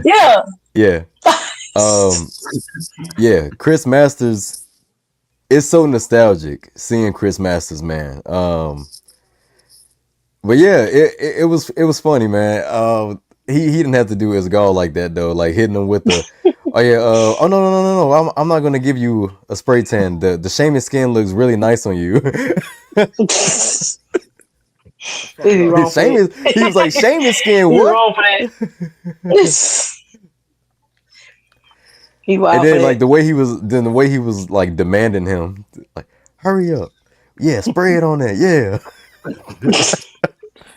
That I sounded love very wrestling. sexual if you didn't pay attention to it. Yeah, it was. That's why I didn't want to unmute myself. I'm like, I can't say anything about this. I'm gonna let this ride. But CJ Wolfrey, your thoughts on this? Just I can't even call it a promo. Oh, It's Chris Masters being Chris Masters. yeah. It's surprising. I'm glad to see him. Like, I ain't seen him in such like a minute now. But yeah, you're wrong for that. Yeah, the man said some Seamus Tan on him. Yeah. Well, I wouldn't mind it if he can come back to WWE and could be doing something with God being a tag partner. I wouldn't mind seeing it. It'd be something. It'd be funny. They study music gonna be hilarious as all still. But yeah, that'll be fun. That'll be fun to see. So yeah, I like that. Right. Like that would be It's good to see him. exactly like that would be his dream. Like you have, this guy that's already full of himself in a tag team with a Greek bodybuilder. Yeah, Dude, he would freaking lose his mind every time. if you can't get Jamar, you can get Masters. It's something like that. That's a good. I mean, that's a good upgrade. I'll give you that. Coach, your thoughts? I don't have the same nostalgia as you guys for Chris Masters. That was before my time. But yeah, I have watched his videos. It was fun to see him. Yeah, it's Gal. What even is his accent? Like, is it American or like he Israeli. speaks in such a weird It's way? Yiddish. It's Yiddish. Israeli. Oh, okay. Mm-hmm. Oh, is he from there? Yeah. Okay, Yes, I didn't know that. he actually went back to his motherland, the Holy Land. I couldn't show that clip because I had a lot of music in the background. And so I'm Chris like, all right, Masters is also Jewish, which is how they know each other. there Oh, you I go. didn't know any of that. Okay, that's cool. Yeah, a tag team even more. A tag team between them, I think, would be really cool. I doubt they bring him back for Evolve. I feel like he can probably do a lot more, but I think it would be really cool to see a tag team between the two of them. I respect that. EOD. Yeah, the segment was funny, and I like the way that Gal could be self-depreciating too. It's like, oh my, not always just put it somebody else down. He can put himself down too, and it was because he thinks he's the alpha, and then he goes up to an alpha, I guess, and he completely has to back down and everything. So I thought the whole dynamic was fun. It's like, no, this is Chris Masters over here. You're compared to Chris Masters, you're nobody. Then I like that dynamic. He's like, yeah, I'm the big guy on campus. No, you're not. You're just a transfer student over here. And it was fun. The whole segment was good because I didn't know where this was going when I saw it the first time. And I'm like, okay, yeah, that was a good segment. So I like it. It's always good. Keep the IP. Jeff, with that, get the IP. We always say this, Jeff. And That'll mean felt a IP. little Go on. personal. I felt a little attacked with the Seamus Tan comment. But beyond that, no, it's gold. I mean, it's gold. I mean, he's comedy gold. It's hysterical. His peak. He's got peaks for weeks. His delts are delt, and his pecs are pecking. His quads are quadding. I mean, he's jack stacked and he's ready to attack. I mean, and he's ready to identify if you are frail and pale and ready to fail. So, what more do you need from life than him? He's like life's ultimate life coach. Yeah. Could I add something onto it too? Can you? Of course. So when EOD and Dose Evil when they say like the total package, I think Isgar has the professional wrestling elements. For real, he has the look, he has the promo skills, he has the in-ring ability, he has the heel skills, he has the babyface skills. I really think he could possibly be main roster ready if they wanted to take him that route. NXT comedies, maybe like 6 months. The comedy skills, like he has the comedy elements, all that. Yeah, like a Mel, There's kind of like a no Mel gimmick. Chelsea Green is what he kind of reminds me of. Like he can kind of do it all. Not everybody needs to be the Undertaker. Yeah. Sometimes you need a comedy just there, and everybody remembers you and stuff like that. So, just so you know, I gotta go in about like 5 minutes. But sorry. Thank you for this. And again, he comes in with his own gimmick. He literally has his own gimmick. He has his own studometer where he can just do whatever he wants and talk about whoever he wants. And he's a good wrestler. He's not a great, like, oh, wow. Like, he's a good wrestler in time. I think for me, NXT 6 months to a year, and then maybe to the main roster to kind of like SmackDown for a while, feel it out for a little bit, and then you're out of there. I get that. But you don't have to be a great wrestler to be a superstar. So. Oh, no. Of course not. James Ellsworth. We all remember that name. Now, next up. That's right. Next up, Swipe Right with the Cowboy and Trill London. Now, I'm going to speed this up. Trill London did a stuff to the outside. First off, Trill London, as people say, he's a Jeff Hardy clone. Jeff Hardy wishes he had Trill London's body. If Jeff Hardy had Trill London's body, and was like, damn, I could do way more stuff if I wasn't on drugs all the damn time. Like, we all know he was. Yeah. So the fact that Trill London can do things, jump higher than Jeff Hardy, and sell from Swipe Right, because Swipe Right was doing their thing. They were being systematic. They were being fluid. In the end of it all, Trill London did a tope to the outside. Cowboy Jay Wilder does a coffin drop, where I call it the cowboy coffin, because I'm like, you can just really play on that. And then he did the wild ride for the 1, 2, 3. Jackson Drake immediately says, what is wrong with you? You guys are stupid. Why did you lose? These guys are nobodies. I'm like, Jackson Drake, you didn't do anything. You didn't help. Shut the F up. Okay, sir? But ladies and gentlemen, before we get to the ratings, we have 2 clips. Clip number 1 from the episode.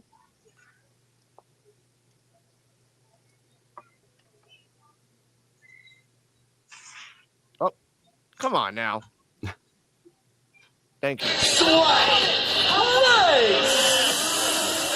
The boys are here. The party's here. The greatest tag team in Evolve.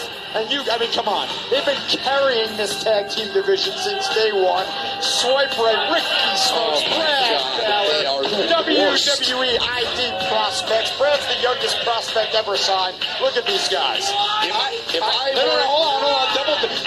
Trill London and Tate Wilder, I don't think they know what they're in for. The only thing those 2 guys got in common is that both of their names start with T. That's about it. Are you done? And the high risk thing. You are so over the top. Now, I admit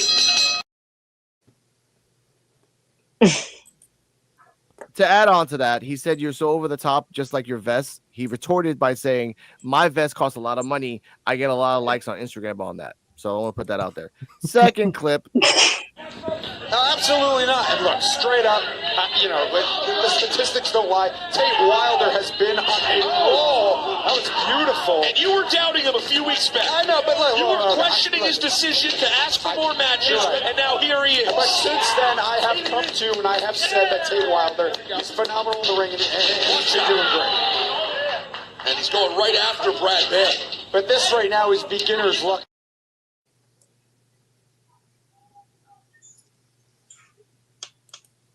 Now, Mr. Dose Evil, your thoughts and rating of the match. I like Trill a lot. I'm a big Trill guy. I didn't want to at the beginning of LFG, but he's inevitable. He moves so smoothly. Sometimes it looks like his feet aren't actually cause him to move on the ground, almost like the Michael Jackson moonwalker, like sometimes like a vampire. They're in one place and then all of a sudden they're in another. He's just that quick and that smooth, and the sky is the limit for him. And yes, he does a lot to mimic Jeff Hardy. We already had that discussion, but he's also different than Jeff Hardy. I mean, he's I don't know. I think he can be special. Tay Wilder, for everything I said earlier about him, he's actually really good and he's surprisingly athletic. He looks more like a regular wrestler than Trill. Trill is so smooth. He almost looks like it's like almost like art, motion art. Swipe Right's a very good tag team. They do the double team. They do the whatever. I just have a lot of trouble with them. To me, they look like they're high school lacrosse players. I don't really take them seriously. But I'm old and out of touch, and that's okay. So, but I was very happy and very surprised that the faces won. They must really love Trill, because I don't think this has to do with necessarily. I mean, it plays into the Sean Legacy story, obviously, but I think it's more about they wanted to give Trill a win, and so they figured out how to put the two together, which is fine. That's what you do in wrestling. And Swipe Right, it does matter. There's no tag team championships yet, and Jackson Drake came, and he's already lost Bryce Donovan, and now he's gone, and then they lost Zeta Steele, and she's gone, and so pretty soon he's going to alienate everyone because nothing's ever his fault, and he's got the championship, but for how long? Mm-hmm. That is true. Don't put disrespect on his name. He's the best wrestler ever. Don't put disrespect on Jackson Drake's name. So we'll get to you. EOD's final thoughts before you go. Get it, sir. All right. The match was. I was surprised. I'm not gonna lie. I was surprised that Swipe Right lost that match, but I agree with you. It was probably to give a good win to Trill London. It still plays into the storyline, but I forgot how good he was because I haven't seen him since he was on Evolve, like way back when. And I was like, oh, he looks kind of good. Like, whatever happened to him? Oh, they put him on LFG. I'm like, all right. So the fact he's back, the Jeff Hardy comparison until today, I never heard that, but I could see it. There's kind of a lot of people out there. I kind of think Evans is probably like the closest thing to like the Jeff Hardy that we got out there now, and I think WWE sees a lot in him. But the match itself, Trill was so fast and so smooth. Like, so comparing that to what Tate was doing, he kind of seemed slow or whatever, like sluggish compared to it. I did like the coffin drop. I'm like, okay, that's kind of cool, I guess, for him. And what y'all was saying earlier about the jacket, if it was like a loaded jacket, I can see the coffin drop have something in it. But I thought it was a decent match and everything. But Trill was just. He was phenomenal in this match, and compared to all the guys like Swipe White, they're a great tag team. Like individually, I mean, there was just no comparison. So kind of wish Swipe White did win, but I get it. And Jackson Drake, please do not break up y'all little group and everything, because Drake, that's a wild one right there. And I can see why he would blame him. Like, I get it, but maybe you need to put a little sugar in your criticism, because I'm like. Yeah, there's nothing Drake could have done. He wasn't part of the match and everything. So, but they shouldn't have lost to him. Yeah, that is true, Drake. I will give Drake that. Yeah, like, hey, they just threw them together, blah, blah, blah. So, all right. But anyway, thanks for having me, because I got to go. I got to run. Sorry, have to dip out early today. But have a good rest of your stream, everybody. I know. It's nice meeting you. Take care. Be safe, easy. Coach, your thoughts? On the match, I feel like it was a pretty good match. I enjoyed it. I feel like it progressed what it did nicely, and as a reintroduction to Trill London, it was really nice. I feel like it makes sense that Swipe Right lost because, well, we're going up against Tate Wilder, who's like recently has had an undefeated streak, and Trill London, who's like, he's just reckless. So plus you're just chicken shit heels. But yeah, the match overall, I'm gonna give it a B. I don't have too much to say about it. I feel like it was just a fun little match. Yeah, I don't have too much commentary on this one. Okay, fine. CJ Wolfie? Yeah, it was a pretty fun match, and I'll give it a straight B. And seeing Trill London again in the ring, like seeing how amazing he was, it's still crazy how it just, it been put off. If I understand why he been put on LFG though, but hopefully we'll see him in the future as well. And yeah, it felt pretty good, decent match. Right, good. It's just that I don't know, they just slacking on their skills. I don't know, but they're a good tag team. Just not just to y'all know your heels being over the top, but yeah, but it was a really good, decent match though. Yeah, give it a B. All right, Terrell. I'll give the match a B as well. It was dope seeing Trill London in the ring again because I was anticipating him coming back to Evolve or possibly going to NXT whenever he did return, finding out that he went to LFG, and he was also a LFG standout, which was pretty dope as well too. And yeah, him and Tate Wilder, they put on good chemistry for them to just be thrown together. As how the story goes, it was actually pretty cool to see that happen. And going up against Swipe Right, who should have had won, they found the way to beat him. But for Jackson Drake to, go at them the way that he did, it's Jackson Drake fashion. You know what I'm saying? But I'll give the match a B. The Carolina Reaper don't like to be disappointed. No, he does not. That's why he kind of like Me Too'd Stevie out of there and Me Too'd Zeta's out of there because, it wasn't his style. But shout out to the DRWC show. Hope you're doing good. Oh, good to see you, lad. Someone wake up Jeff, man. He's awake. He's doing great commentary. What are you talking about? And You want to know what I'm doing there, White Chocolate? I actually just got an email from Mr. St. Laurent from MLW Wrestling. I'm actually responding to it. Because normally I don't. Normally, this is not part of my normal life. This is not something that happens. There you go. Chocolate. The Cleric of Chaos hooked us up, and it actually worked. Now, this is something that we have two segments right now. After that match, during that match, Sean Legacy was doing like the fake cowboy circle thing, and he was like fake golf clap. And you said it yourself in your show. It was like a golf clap. We'll talk about that later on when we get to the end. Out of nowhere, once again, I don't know why, Ariana Grace comes out of nowhere, starts wafting her way to the VIP section. And ladies and gentlemen, since we're live, and I know Chewy's not going to see this because he's a little like wild baby about this, we have a new segment called About a Guy. About a guy called Chewy Martinez who wears the same clothes every 4 episodes, who is a mediocre to okay announcer but needs to get better.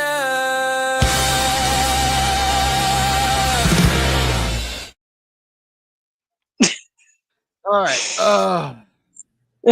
He goes next to Ariana Grace's and then says, "What are you doing here?" And after that, someone said this. Oh, brother, this guy stinks! Ariana Grace says that, I've got my presence to. She says this. I have actually an audio clip of this. I don't know why I did this clip, but either way.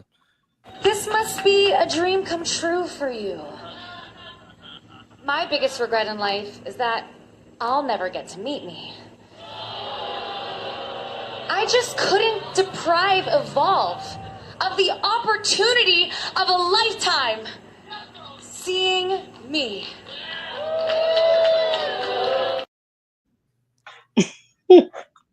Okay. I know. First off, if you want to get to meet yourself, there's a new AI app called Two Way where you can just record yourself and then talk to yourself, and you can do that. So Ariana Grace, don't be lazy. Oh no, she was here. That's weird. It is wrong. We'll talk about that on the Conspiracy Quarter coming soon. AI. This could be a nice, good one. It's coming soon. Oh, yeah. She's here talking all that crap, and to speed this up, before we get to the main event, we have Callie Armstrong. I'm not even gonna. Callie Armstrong and Kendall Gray in the background. They're giving themselves they're giving each other the nice little like, you're cool, I'm cool. I'm gonna get the rematch. You'll get the rematch. I gotta fight Chantel Monroe on December 3rd. I'm not really gonna talk about Lainey Reed because I don't really give a crap about that in Evolve timelines. So I got you back. Like, all right, dude, cool. Check it. I'm going to Fat Burger. All right. So that happens. After that, I have to look this up because I'm gonna speed this up a little bit. Here we go. Video package introducing Drake Monroe, or I like to call him Draco Knox 2.0. He talks about his community. He talks about being different. He talks about, we actually have it right here. He raised in the swamps of Louisiana. He said he wanted to be someone his community could be proud of. Swamp man gimmick. Dose Evil, what are your thoughts on Drake Monroe? I just see Draco Knox because Draco Knox is the same thing. I'm doing this for my community. I'm trying to get the lottery ticket to get out of the and he got released. What are your thoughts on that?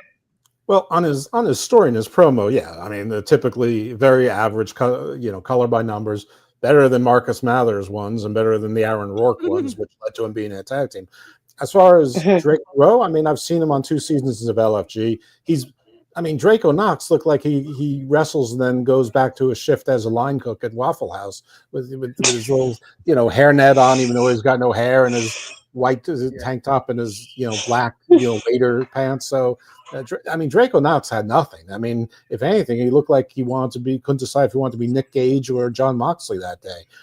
Drake Monroe, he's more of a wrestling character. He's like your country boy. He's happy, but when he needs to fight, he'll fight. But he's down for a good time, and he can work the grill and do a barbecue and make a jambalaya. I mean, he's probably Josh Briggs's next tag team partner. I mean, where they break up. But he's okay. I didn't think that this did any favors him. I don't think he stood out here. But he's a guy that's 6'6", 6'6.5". He got markedly better under the Undertaker's mentorship, LFG season 2. And when he got it right, he got it really right. And the rest of the time he was still good. He was okay. Like the Undertaker said, when your highs are really high, but your lows are really low. And both me and LaFista were like, I don't think any of his lows were really all that low. I'd seen much lower on this show. So I think he's good. I think he's a nice addition to LFG. I think he'll be a good addition to NXT. I don't know if he's going to have a 10 or 15 year career. He might be a guy that's got 4 or 5 years and then he's done. But I wouldn't rule it out. And he's a really mature guy. He's very emotionally mature. He's got a good head on his shoulders. And one thing about the NXT class, and they seem to be getting a lot of good kids, a lot of good young adults. Like it is NXT Love Island, but for a place where it's NXT Love Island, there isn't a lot of drama coming out of that, anymore. There used to be all sorts of stuff. Cora Jade. And I'm actually a fan, but it's piped down. So I don't know. I'm rooting for him. I'm not optimistic on a long career in the main roster, but he's not on the main roster right now. So, LFG. Let's see. Let's go. Okay, I get that. All right, Coach. When it comes to Drake Monroe, I kind of agree with him. I don't feel like he's gonna have an extremely long career, but what I feel like he has for him is that his ceiling isn't very high, but he has a very high floor. I feel like he's gonna be a relatively good, consistent wrestler for a very long time. I don't see him as a guy that's ever gonna reach main event status. At least not like on the main roster. Maybe on Evolve, I could see that happening. But I do think he's fun. He's a very character. What was the thing he does? Like the Bayou Boogie? What's the name?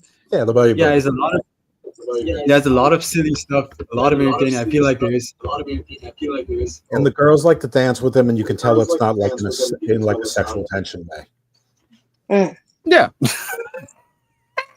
Yeah, but but no, he's right. I feel like he's gonna be a fun thing. He's like almost like Xena Sterling. There's this kind of disconnect between how big he is and how threatening he looks versus how silly he actually is. So I feel like he's going to be a nice addition to Evolve. So I'm excited to see him, but I don't think this promo did him justice at all.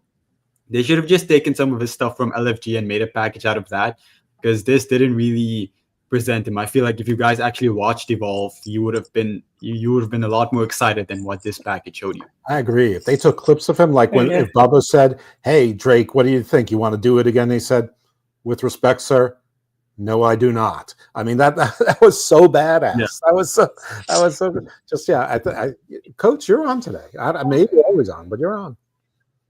No, he is. We got from across the pond. But Mr. CJ Wolfie, your thoughts? he seemed like an interesting guy. From the package, just learn some like more stuff about him. Yeah, he seemed like he could get up there, like up and evolve and get down to NXT. Like he probably got something in him, but I just I don't recognize him because I ain't watched LFG, and this is my first time seeing him as well. No. But he seemed like an interesting character, so I would like to see what he probably can do in the ring. And like promo wise, it's pretty like it's okay so far. So yeah, he seemed like he would be like in a tag team though with someone like later on, or it evolve or in his team maybe. But yeah, I think about him. Brooks Jensen. Who said that? Anyway, Probably. Terrell. Probably, yeah. Yeah, Drake Monroe. He was pretty interesting. There was a type of energy that I had got from him when he was doing his video package. And he's just talking about his background, seeing the numbers on the computers and everything like that. Me and CJ Woofy, we was joking about it, saying that what if he's NXT Anonymous? Which we thought it was, it was pretty funny. Shiloh. It was Shiloh. It was Shiloh? Yeah, it was Shiloh. Yeah, it was Shiloh. The one on NXT. Supposedly it's Shiloh. They haven't confirmed that yet. Let's not put that out there before they get mad at us. Supposedly Shiloh is like. Oh snap! Yeah, I'm thinking about somebody Shiloh. else. Oh my bad. I'm thinking about somebody else. My bad. Can I throw I don't even. Yeah, I wasn't in the room. Yeah, I wasn't in the room for that. Yeah, I wasn't in the room for that promo. Can I throw something? Can I throw an idea my bad. out? Obviously you guys didn't watch LFG, a few of you. But on that, there was this task they had to do where they had to get into teams and present a team. And then Bubba Ray's team did the new Dudley Boys, which was like Zena Sterling and Drake Moreau and a few other guys. I kind of would like to see that actually happen on Evolve because I found that very entertaining. And I don't know if they'll do it, but like having a new Dudley family come down to Evolve with a few different wild gimmicks, I think that could be entertaining, a new entertaining faction. Something. We need a faction. Because Vanity Project ain't gonna be there forever. Not for at least a couple more months, like till season 3, and they're like, all right, NXT, and then you gotta make a new faction. But oh my god. All right, okay, thank you for that, coach. That just drove me crazy by that, thinking about that. Vanity Project and NXT, trying to emasculate Ava, and then The Rock comes in to freaking calls them candy asses and slaps them on the asses. All 3 of them. All 3 of them in a row. Pop, pop, pop. Get out of here, candy asses. I'm like, okay, that's you got the rub. Wasn't Ava's girlfriend also on LFG, I believe? They should just have her be a security guard for Ava. That's the one that I showed the picture in the group where she had the like looked like a platinum chain WWE on her neck. I'm like, okay, you sold your soul to the company. I respect that. All right, girl. Speaking of all right, girl, Kendall Gray and Carly Bright come out to sit in the VIP section. Ariana Grace looks disgusted with the idea of sharing the couch, looks at Carly Bright, psychically tells her we have a match, and then they tell us that later, Carly Bright versus Ariana Grace, by disgust alone. Apparently, that's how you book a match. Thatcher asks Jackson Presley in the back, tells Presley and Riggins, did you like that? He told them to respect the ID talent because they love this and they want to be here. He said that they need to see the upcoming ID showcase match and the DRWC show got this technically wrong. Not Adrenaline Drip. It's going to be Cappuccino Jones and Mike Cunningham versus Marcus Mathers and Aaron Rourke for next week. And it's actually pretty smart.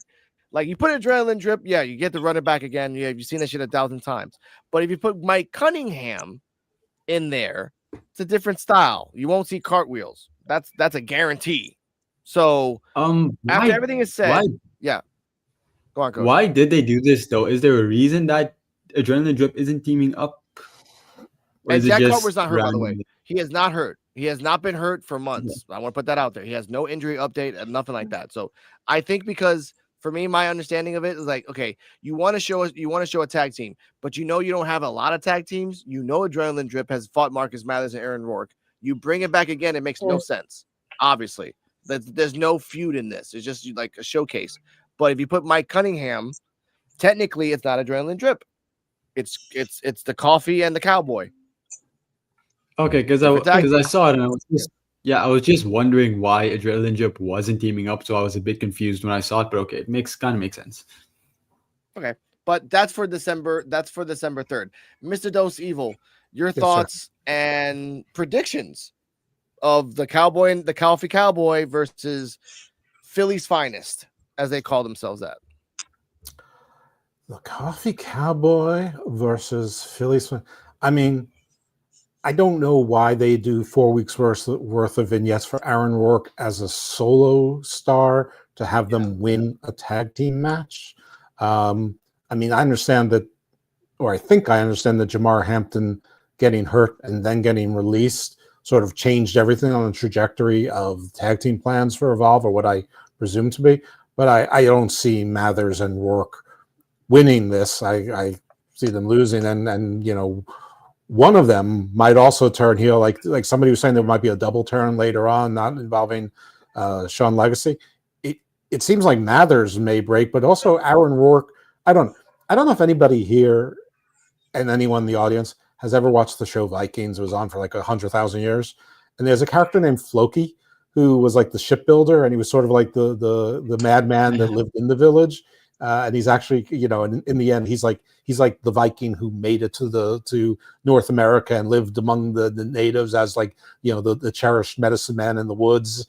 In any event, Floki and his mannerisms remind me of Aaron Rourke, or vice versa. So I see him as sort of a deranged kind of lunatic. So I'm going with the non-Aaron Rourke Marcus Mathers team. Okay, I'll go. I'll go next. I also don't think Aaron Rourke and Marcus Mathers are gonna win, because they have been building them both up as singles wrestlers. It wouldn't make a lot of sense to have them both win a tag team match and just go back into it. But also, I don't see Cappuccino Jones and Mike Cunningham. I don't see them winning either, because they're not Adrenaline Drip. Why would you give Cappuccino Jones and another guy a win? Because they're not like. So I don't know. I don't like this match necessarily. Yeah, I don't know. I feel very weird about this match, and I'm not sure who I want to win. Mr. Coach, do you feel this way?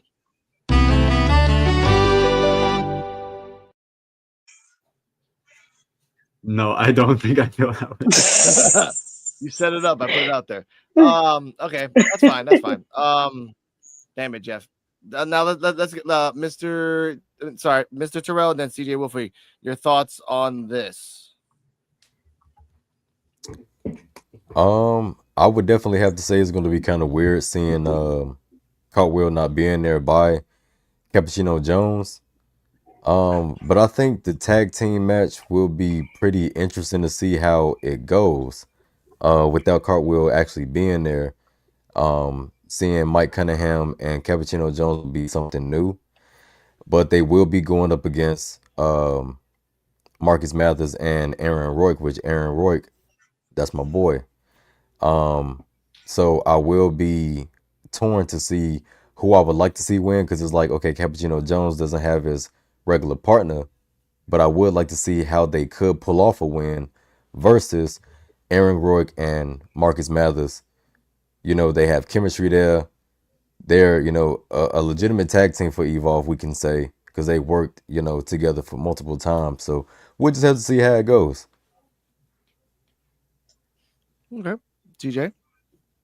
Yeah, I agree with them as well. It is a kind of weird situation with this tag team, with like Cappuccino not having Cartwheel with him, and them two, Aaron Rourke and Marcus Mathers, like, yeah, they really had like singles vignettes, like they finna go on a singles run to do other things, but y'all got them back as a tag team. But I do like agree with Jeff, but like if they lose, I can't see Marcus Mathers turning heel, because he had like been down. I think the last time they showed him, he was backstage in the locker room, and Sean Legacy was talking to him or something like that, trying to hype him up and cheer him up or something like that. It seems like he was kind of down the dumps then. So I don't know if he take a loss. I think he probably gonna be the one to turn heel if they take loss. But it's kind of, I don't know, can't tell who could win this match, but it seems like it would probably be Cappuccino.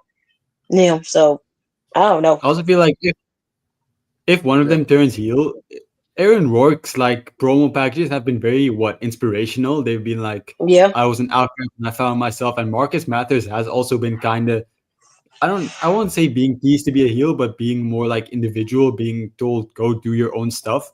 So if one of them turns heel, it would be very weird if it's Aaron Rourke simply because of the nature of his promo packages. Mm-hmm. Yeah.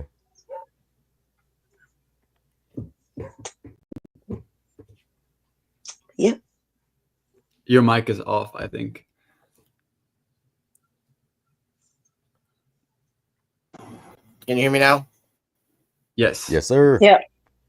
Thank you. Now, my thought on this, you brought up a good point, TJ, that if Aaron Rourke and Marcus Mathers lose, they will lose if before the match, Sean Legacy talks to Aaron Rourke, but now as like slightly jaded Sean Legacy. He says some advice to him, like it's kind of off. Marcus Mathers takes it the wrong way. They lose the match. He turns on Aaron Rourke. He turns heel. Aaron Rourke is a super baby face. Makes sense. Like sort of like, can I help with your mascara? Yeah. Oh yeah. That's a good one. It's like Mathers is small like a phoenix, but if you can play the heel up, like you just angry and you got that mystery kick going on, you can work it out. And Aaron Rourke and all these 4 vignettes, if you do nothing with him, it's a waste. But if you do like this is like, okay, did the 4 vignettes and then he gets destroyed by Mathers after the match, send them up as a super baby face. Fine. But at that point, you got to make a secondary title for Evolve in like season 3. Because like if you're setting up all these people, Jackson Drake ain't gonna have the belt forever. That's just time. That's not a prediction. That's just time. So I'm gonna put that out there right now. All right. Respectfully, I feel like if they introduce a secondary championship, it should be for the women's division first, because the men's division is good, but I feel like the women's division is a lot better than the men's division, even on Evolve. So I would rather have a secondary women's title introduced before a secondary men's title, because the men's division is good. It's just there's so many better women than there are men at the moment. And me and Invisible Woman talked about this. Like, and they said this. There's gonna be a tag team belts for Evolve for the men. Now, if you make it for the women, that guarantees it to be a feeder system for the main roster. Like, okay, we're going to train you to be a tag team so you can go up to NXT, so then you can go up to the main roster and then do that. If that's the way they're going to do it, that kind of works, because that means there's more than 4 tag teams between 2 main shows. God. I'm getting angry. I don't like to get angry at my own show. I don't. Ladies and gentlemen, main event. PJ Vasa versus Callie Armstrong, 2 strong Armstrong, straight like that Armstrong, the difference maker Armstrong, Karen Armstrong when she's nasty. Now I did bring up the fact that I called her a Saiyan. Why? She fought Kendall Gray. Kendall Gray was just too fast for her. That's the reason that she lost. Simply put, she's just a faster counter wrestler than Callie Armstrong. So when you fight a big woman against a big woman, meat on meat match, as Coach said in his video that will be forever on YouTube. Great quote, by the way. Callie switched it up. I'm like, okay, I fought with Kendall, who is fast. I gotta be like Kendall here. She did moves like Kendall. She did nice little turnarounds into roll-ups like Kendall. She did a freaking Rana with her feet. I've never seen Callie do that ever. So I'm like, it's really cool little things here. This match only lasted 6 minutes. Why? Because after Callie was doing her thing, PJ Vasa went into the corner. She went under the ropes. The middle ropes. The ref tried to stop it. Callie was trying to claw her. PJ Vasa clawed her eye, did the issue, and seeing it again, Jeff. She did modify it from the first time she fought. It looks like a pile driver, but then she just kind of did like a little torque of a spin, and then that's it. That's fine. I prefer Keanu Carver's finisher more than PJ Vasa's. They look exactly the same, except Keanu Carver's looks a lot more vicious because he's so big and he's like picks you up like a sandbag and throws your ass around. I'm gonna say this rating. I give this match a kind of like a C. PJ Vasa still green. Like Callie was a general in this match. She is leaps and bounds ready for NXT. She should not be in Evolve. But if you're gonna do this, run it back to Kendall, which you've already said it, then it should I think you said it in your channel, sir. It should be a triple threat: Kendall, Callie, PJ Vasa for the belt. Kendall retains because we're not doing this whole like Callie had it for freaking 6 months, Kendall has it for a month, and then PJ Vasa because of her Samoan dynasty has it for 3 years. We're not doing that shit. No. Okay? No. That's what I gotta say about that. Dose Evil, your thoughts and rating of the match. I gave an A. I think it was exactly what it's supposed to be. Protected Callie, but gave your new Haas the big win to keep her new Haas status. But, like I said, protected Callie. And if we're going to count what happened after the match also, with Chantel Monroe running out from stage right and cold cocking Kendall, perfect. Just that was the reflection of perfection. Love Chantel Monroe. Yeah. I do like that. It would have been better. It includes the post-match. Post-match, Callie is walked off to the back like she was a nobody, like a jobber. Kendall was talking crap. Carly, which, by the way, during the match, Kendall was focusing on the moves, and Carly Bright was like, oh, watch out, Callie. Like, very concerned. I actually like that. Like, very, very concerned for and then the belt was in the middle with his own little pillow. After the match, like I said, Kendall did talk that jack, and then Chantel did the drive-by, and then they walked away. I would have liked it if she would have ran around the ring and did her special. Just came out of nowhere, did her special, and then run away. Kind of like showing that I can do this shit anywhere and get you. But the elbow is still good too. That's fine. That's fine. Coach, your thoughts and rating. I have a question because this is something I thought about the other day for all of you.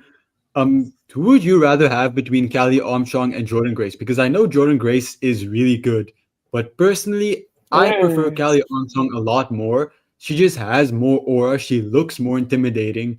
And that's nothing against Jordynne Grace. She's great, but just Callie Armstrong, to me, she has it a lot more than Jordynne Grace. I don't know what you guys... I've already established that I think what you think. Go on, Jeff. I'm sorry. That's DJ. I was just saying, I think what he thinks. I mean, it's clear. I mean, everything he says, I say it just without the cool accent. Only 100%. I mean, Jordan's really good, but I mean, I don't see her as being a star. I see her as being a good worker. I mean, she's got a very impressive physique, but she's 5'1". Wow, Callie looks like a star. I mean, Callie's also gorgeous. I mean, she's a 5-tool player. I mean, she's everything, and she doesn't have like 10 years of indie wrestling wear and tear on her. Nope, and she's a runner. Mm-hmm. And she's a runner. I was gonna say this. Yeah, she's a straight runner. Prima donna. Yep. She is. I was gonna say one of her things that she can do if she's ever in the main roster, she's pissed at somebody. You see someone in the camera in the distance, and she's just running, and then she does the Callie connection just to say anybody's back.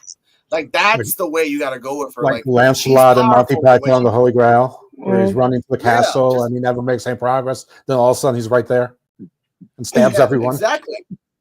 Like that's why I look at as the woman Braun Breaker. Braun Breaker got speed, but Callie Armstrong is a certified runner, and she's getting really good at it. And when she bounces off those ropes, I just see like a glint of Braun Breaker in there, and that could be the future for her. Mm-hmm. Like, you're not as big as PJ Vasa, you're not as tall as Zena Sterling, but damn it, you can run, and that's something that can just take away in reality of physics that can take down anybody.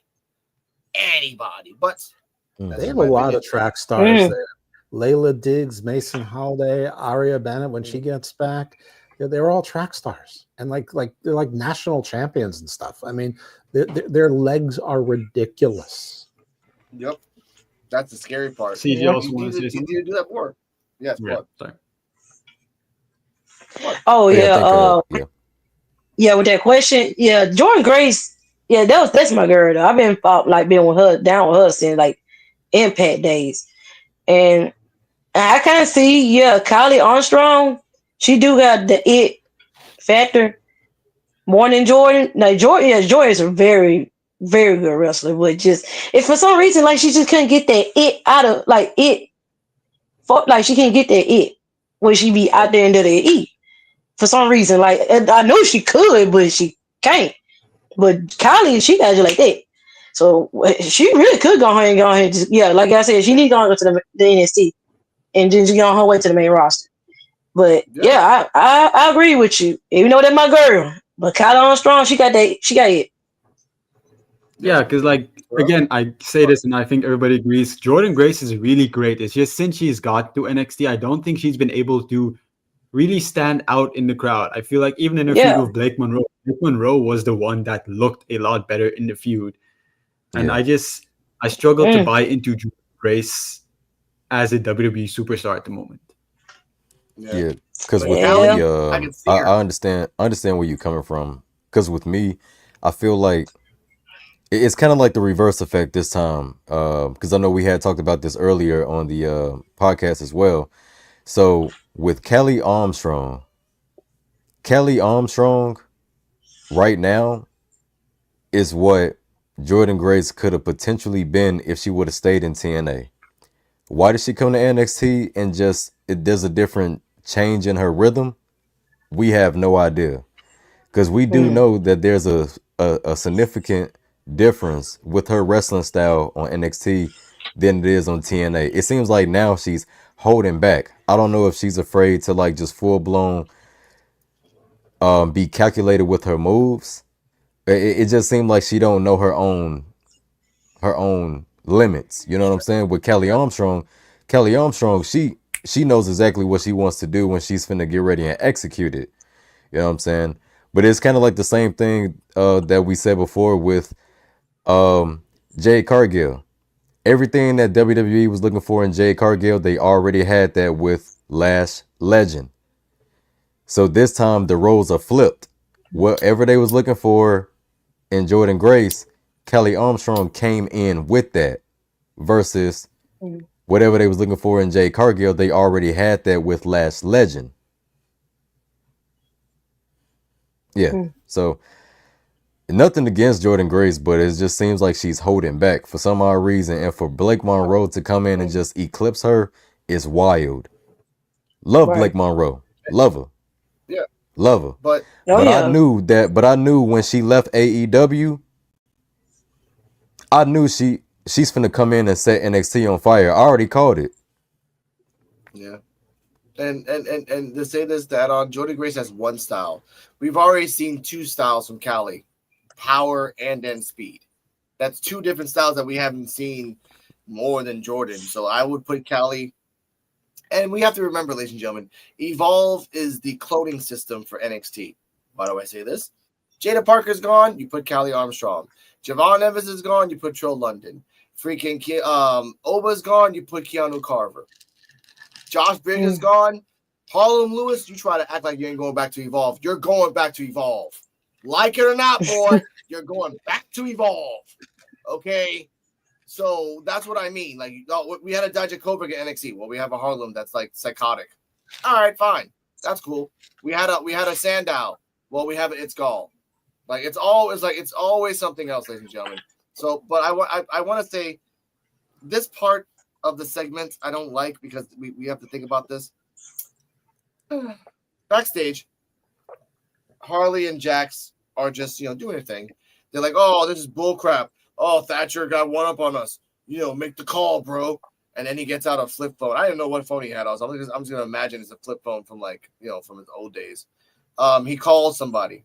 Terrell, who did he call? Come on, you know the answer. Hey man, I'm gonna tell you. Hey, look, I'm not even finna take this serious, man. Honestly and truthfully, I'm gonna tell y'all the same thing I told my lady. I'm gonna tell y'all the same thing I told her.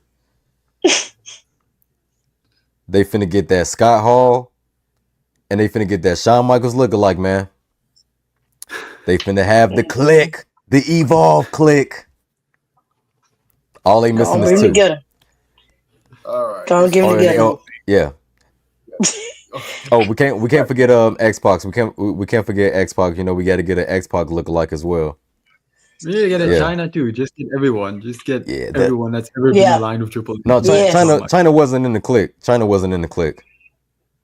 That was before China. Yeah. Still. Just dye Zenith's dirty hair black. You got a China. Done. Right Yep. there. TJ Wolfie. TJ Wolfie, who did she call? Who did they call? The diesel bitches. Sorry. I'm not gonna be serious with you, but I'll say they daddies, but but but I don't know. I don't have a clue. I don't know. You would think somebody from NXT that's not probably been used, or maybe somebody from the main roster, or somebody that can be coming up and coming, maybe. Well, not up and coming, but maybe a legend or something. I don't know. So if you're asked to call somebody, he's going to call daddy ass. Are the Guns free agents yet, or are they still in prison? In prison. Man, what? He's still in prison. Okay. Oh no, I'm just gonna wonder. I'm just gonna throw out there. I think it's Harlem Lewis that they're calling. Could be. Man, that'd be crazy. Yeah, that's a good one. That'd be funny. Like, oh, I'm busy right now. I'm with Thea Hale doing Thea Hale Fridays on Instagram. I'm like, yeah, that's your life. Being dressed up in Darth Maul and then going out. It's really sad for Harlem Lewis because on his own Instagram he's all menacing and he looks scary as hell. But on Thea Hale's Instagram, he a bitch. Like, oh, I love my girlfriend, I love my dog, I'm going out to Florida, to Disneyland. I'm like, oh my God, you are just really not showing yourself out on Instagram, sir. But I get it. It's the same thing with Ariana Rizzo's boyfriend, Cutler. Yeah. On his Instagram, he's funny. He's all over the place, right? But on hers, he literally did a video where he was just holding her purse. I'm like, wow. Yep. That's your life. Damn. Respectfully for some of these NXT women's, I'd be their bitch too. I get that. Rizzo seems very abusive. He keeps like hitting the camera, like I'll punch you. I'm like, damn, I feel bad for Cutler. Like you better clean that kitchen. But either way, Coach, who did they call? I said Harlem Lewis. I do think it makes sense. He's like a big brawler, and he makes sense. He'd be perfect fit for necessary roughness. If he says that I didn't want to come back, that's me telling you guys. I'm sorry, Harlem. I called it. Dose. Who did they call? Well, I mean, Harlem makes sense in that he was also a football player and all of that stuff. But I do think when they send you to Noah and you come back, you do come to NXT. I also don't see any DX cognate for him exactly. So I'm not really sure who he'd be. We've got one Triple H. We've got one Diesel. Maybe they all want to be Diesels. I don't know. I wanted to make a Brodus Clay joke, but then Brodus told them to call their mamas. But I'm going to go with Lexus King and Brooks Jensen because they're both total zeros, and they're going to go with 80s glam band kind of thing where they think they're really cool and nobody else thinks they're really cool. They're like Halloween or Faster Pussycat or something where like they're like the opening act on like a 8-band shitty heavy metal thing that's still touring now. Going to clubs that have 400 people seating. So yeah, I'm going to go with they called Lexus King and Brooks Jensen, and they're going to be the 4 jabronis. Wait, so are you predicting a 4-man band? With a 4-man band. That's right. 4-man band. Oh my God. Managed by Nico Crucifino or Luca Crucifino, whatever that poor guy who got killed off and then lived and then disappeared again. That's it. That was the worst storyline ever. We talked about this last week. That I think, like I said this, and it might come true. Wherever Ariana goes, Stacks goes. So Stacks is coming to Evolve. Crucifino, you ain't going back to NXT, so you're coming back to Evolve. Rizzo, you have about 2 to 3 more months for your knee, and then you're going to Evolve too. So it's just bringing it all in, ladies and gentlemen. And Ariana Bennett, she has about a month to 2 months left of her recovery. She's about halfway through. She said so on she's halfway through. Okay. Yeah. I'm happy with that. I was a little off. My apologies. Thank you.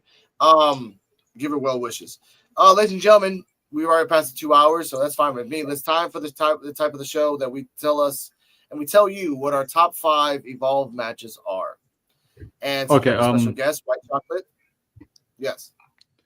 Would it be cool if I go first? Because my laptop is almost about to die, and I don't want to keep you guys up. So I got you. Okay, let me go for so let me get to this. Yeah, so I don't mean to interrupt you guys and just take over your show. Of course. You're not taking over. Go for it, dude. Like I said, I got you, man. Okay, so I said this on the group too, that one of my matches is Callie Armstrong versus Carly Bright, simply because I enjoyed that match a lot. I don't think it was the greatest, but for me, out of all these matches, it's what I enjoy the most, and I feel like that's one of the matches. The other match is Wendy Chu versus Kendall Gray in the I Quit match. And also Kendall Gray versus Callie Armstrong for the Women's Championship. That was a really good match. And then similarly, it was both of the initial World Championship matches where we crowned the first champions. I also really enjoyed those matches. The Eliminators. Okay, so men's and women's. Yes. Okay, that's fine. Yeah, same as me. Basically the same. Okay, thank you. Thank you, Coach. I appreciate that. Okay. All right. Okay, thank you guys for having me. I'm sorry I have to leave early, but I hope you guys enjoy the rest of the show. Au revoir. Of course, man. That's about. All right. Holla, Rico. All right. DRWC. If you can type it, put down your top 5 here too. So you put it out there. All right, I'll actually say my top 5. So then we'll go to those. And we can say the same matches. It doesn't really matter. It doesn't have to be different matches. Number 1 for me is Kylie Ray versus Wendy Chu, last woman standing match. Number 2 was the No Faye versus Jamar Hampton match, only because of the lead up. And we remember this, Terrell went hot, just went crazy on Instagram, having fun with that. And the back and forth between Jamar Hampton. Jamar Hampton recorded a picture of No Faye sleeping. No Faye made fun of Jamar. So all that stuff. And then number 3 would be. Actually, number 3 would be Kendall Gray versus Wendy Chu. That was actually a good match. I Quit match. That's number 3. Number 4 would be the first match of Adrenaline Drip between the Diesel Brothers. And the 5th match would actually be the first ever main event of Evolve. The 6-man tag match. Of Swipe Right and Jackson Drake versus Sean Legacy. And I think it was Cartwheel and Cappuccino Jones. That was the first time I ever saw them, and that hooked me in to Evolve. So that's mine. Dose, you're 5. Kendall versus Callie, where Kendall won the belt. Kendall versus Wendy Chu, the accidental win, where she was losing consciousness, but sort of went perpendicular and got the 3 count. Maybe not even knowing it. That was a good one. The second time Zeta Steel and Nikita Lyons tagged together, because the first time I thought it was a fluke that somehow that they were good, and they were good the second time too. Also, like you said, the Team UX versus Adrenaline Drip, the first time where they did all the heel 2 tough guys, threw them around, and basically it was a glorified squash. Love that match.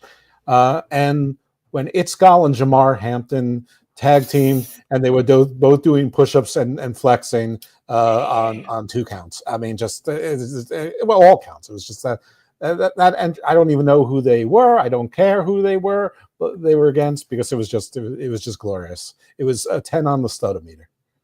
Oh, it was Marcus versus Aaron Rourke. Perfect. They're the two guys I don't care at all about. White Kingo and Floki.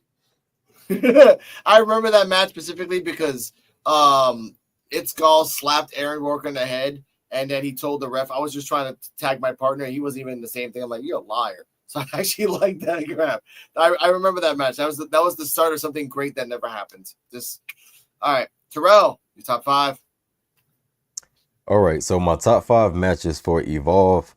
One of them would definitely have to be Idris Inofe going against Dante Chen, because that was an amazing time. That was a very fun time. And the fact of how they were playing off of my content on IG was crazy. You know, we had the referees involved and everything. They was arguing with me. That was pretty fun personally. was. Yeah, that was a very fun time. Also having Terrell May still going up against Carmen Petrovich. That was actually a pretty good match to me. Oh, that was a bag of cement match where she just threw Carmen Petrovich like a bag of cement. I remember that match. Yeah, I thought that was her future endeavors match. Yeah. Yeah. Of course, the match with Bryce Donovan going up against Jackson Drake for the title. That was a good one. I would definitely have to say Wendy Chu and Kylie Ray, the I Quit match. That was amazing. And then I would definitely have to say my top favorite as of right now has to be Kelly Armstrong defending against Kendall Gray at Secession. That match was beautiful. Honorable mention to Natty versus Callie Armstrong in her first title defense. You know, I was throwing shade at Natty earlier, but in that role, he excels. Yeah, that match was pretty decent too. That was decent. I want to give a shout out to the O'Reilly match where the crowd did the O'Reilly, and I loved it. And then he got featured. He got featured and endeavored after that. I'm like, damn it! That would have been awesome for your gimmick. Everyone said it. Yeah. Riley Osborne versus Aura Mensa. I remember that one. We have a White Chocolate's top 5. I want to put it out there. Nikita Lyons versus Wendy Chu. Cakes on Cakes. Kendo and Carly versus Callie and Danny Palmer. That was the start of a rival that she got future endeavored, and she retired as a wrestler. Shout out to Danny Palmer. First time Swipe Right versus Super Sean and Adrenaline Drip. That's the first main event of the show, of the first Evolve, and the 2 initial title matches, the Eliminator Men and Eliminator Women. Thank you. There's a lot of honorable mentions. Like the one match where Kylie was having, and then Swipe Right was in the VIP section, and then Zeta Steel was there, and then Kylie won. Carly Bright was wrestling. Carly Bright won, and then Swipe Right and Jackson Drake like, oh, she's kind of cute. And Zeta Steel's like, no, swipe left on her. No, I'm like, oh damn, wow, it's so territorial, man. That was a good honorable mention. And any match that Draco Knox was in, then he lost his little head thingy. That's it. He lost it. He's like, oh, I can't put it back on. Oh well. But ladies and gentlemen, that was Evolve. We went back 2 hours, the first time in a long time. There's no clips for the future, but it's okay. Mr. Dose Evil, can you give us your socials and future endeavors? Future projects. Future projects. Yeah, maybe next time I come, we'll do future endeavors, or maybe I'll be future endeavor. All right. So Dose_Evil on the X. And you can find, whatever I forget here, I promote. I have a bunch of podcasts called The Garden of Thought. They're a little bit like Joe Rogan, without the celebrity and success, of course. But like in variety. So like 1 week I'll have an archaeologist. The next week I'll have like a mythologist. The next week I might, talk to some friends about, Battlestar Galactica or something. I've got some science shows and some legal shows and business shows and realpolitik, and I've really overachieved in my category of guest authors and things like that. And also, I have a show that started as Book of Black. I guess my co-host was PJ Black. Some of you probably remember him as Justin Gabriel in WWE. And then when he decided to go out of the public eye a little bit, though, I'll drag him back eventually. Mr. Thomas from Major League Wrestling stepped in, so it's now called The Gospel of Thomas. So while these have religious sounds to them, it's not religious shows. We talk to people in wrestling, mostly about non-wrestling stuff. We've had the reigning world champion, Mads Atrocity Kruger. We've had, of course, Alex Kane on. We've had Vicious Vicky Venuto, Big Trouble Ben Bishop. I've had in the past EC3, Aaron Stevens. Aaron Stevens has been on my Garden of Thought show twice. Nice. So Tyrus Brodus Clay, he was on back with PJ, told some good PJ stories. Some pretty cool stuff. Shaz McKenzie was on. So fun stuff, and we got Faye Jackson coming up soon. So we're gonna get Thomas, who's always the cool guy. He's gonna be roasted a little bit because he's afraid of her, and she's got funny Thomas stories. So of course, I'll pay for it when I see him in. I'm going to MLW Battle Riot in Orlando, and I'll probably see him there. And he's 6'5", and I'm not, so I'm sure I'll get it then. But anyway. So, like I say on StreamYard and everywhere, but Mr. Thomas is my best friend, but I'm not his best friend. On the Wrestling Soup, I do the LFG review show with Lufisto, so we're waiting for season 3 to start. We also do the AAA WWE review, so we did one last night, like at midnight to like 1:30, and that's up on the Wrestling Soup feed. And on the Wrestling Soup and Friendos, where you found us, we do the Evolve show, Dose of Chocolate. So I'm happy to have now been on half of the Evolve review shows that exist. So this is very exciting for me. Periodically, I do a show on Wrestling Soup called Body Slam Briefs, where I talk about the intersection of law and wrestling, which happens more than you might think. And I do on Marie Shadows on the Squared Circle podcast, we review MLW shows, and I do NXT PLE review shows on Drew Yari show and the Drew Yari Experience. And obviously, I'm an attention whore, and I guess all over the place whenever anybody asks. So, here I am pouring it up again. All right, thank you, sir. Terrell, DJ Wolfie, take it away. All right, y'all. That was the Evolve podcast. Shout out to Dose Evil for coming through. Thank you so much. Again, it was pretty dope and fun having everyone on. You can find us, well, you can find me on Linktree, Linktree/ForRealTerrell. You can find all of my socials there. And you can also find me and CJ's Wolfie's wrestling content channel, For Real Love. And we have a lot of stuff in the works that we have coming. Shout out to Dietrich Davis of NWWO for sharing my recent content under his live earlier this week. That was pretty dope. And we're just looking forward to keep growing together. And my lady, take it away. Oh yeah, and you can find all my social links on Linktree and Linktree/CJWolfie15. You can follow my YouTube, Instagram, Facebook, TikTok, and so much more. And you can give us a follow and check out all our stuff, and hopefully we subscribe. Now, when you look for Real Love, make sure to write down For Real Love space WWE.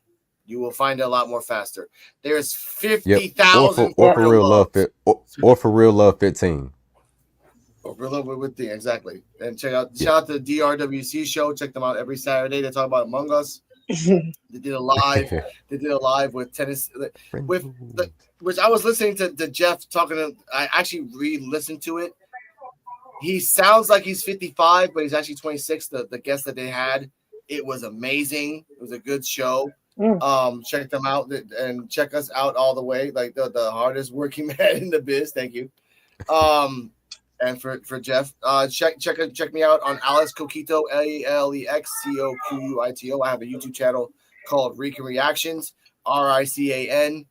REAC, just reactions. Basically, I talk about Puerto Rico, the crimes, the news, the crazy stuff that happens here. You have no idea how much crazy stuff happens in Puerto Rico all the damn time. Oh my god! The Invisible Woman, Cardian, Cardala Muhammad. It's crazy stuff they see all the time.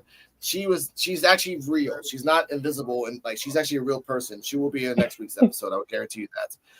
Shout out to Coach. Shout out to EOD, D-Walk, NXT Time with D-Walk on Wednesdays, uncensored, unfiltered, uncouth. P.U.W.F Wrestling Talk on Saturdays. Coming up soon in 2 weeks after Thanksgiving, Conspiracy Corner AI, where we talk about and we show some AI clips, and maybe for the first time ever, we ask Chat GPT questions that no one else wants to ask. Stay healthy, stay happy. Chuy Martinez, you wore 2 different suits. I saw you. I didn't give you credit for that. Thank you for changing your clothes. But ladies and gentlemen, when you get an intro like this, it's just about a guy. Good night, everybody. About a guy called Chuy Martinez, who wears the same clothes every 4 episodes, who isn't mediocre to okay what needs to get better.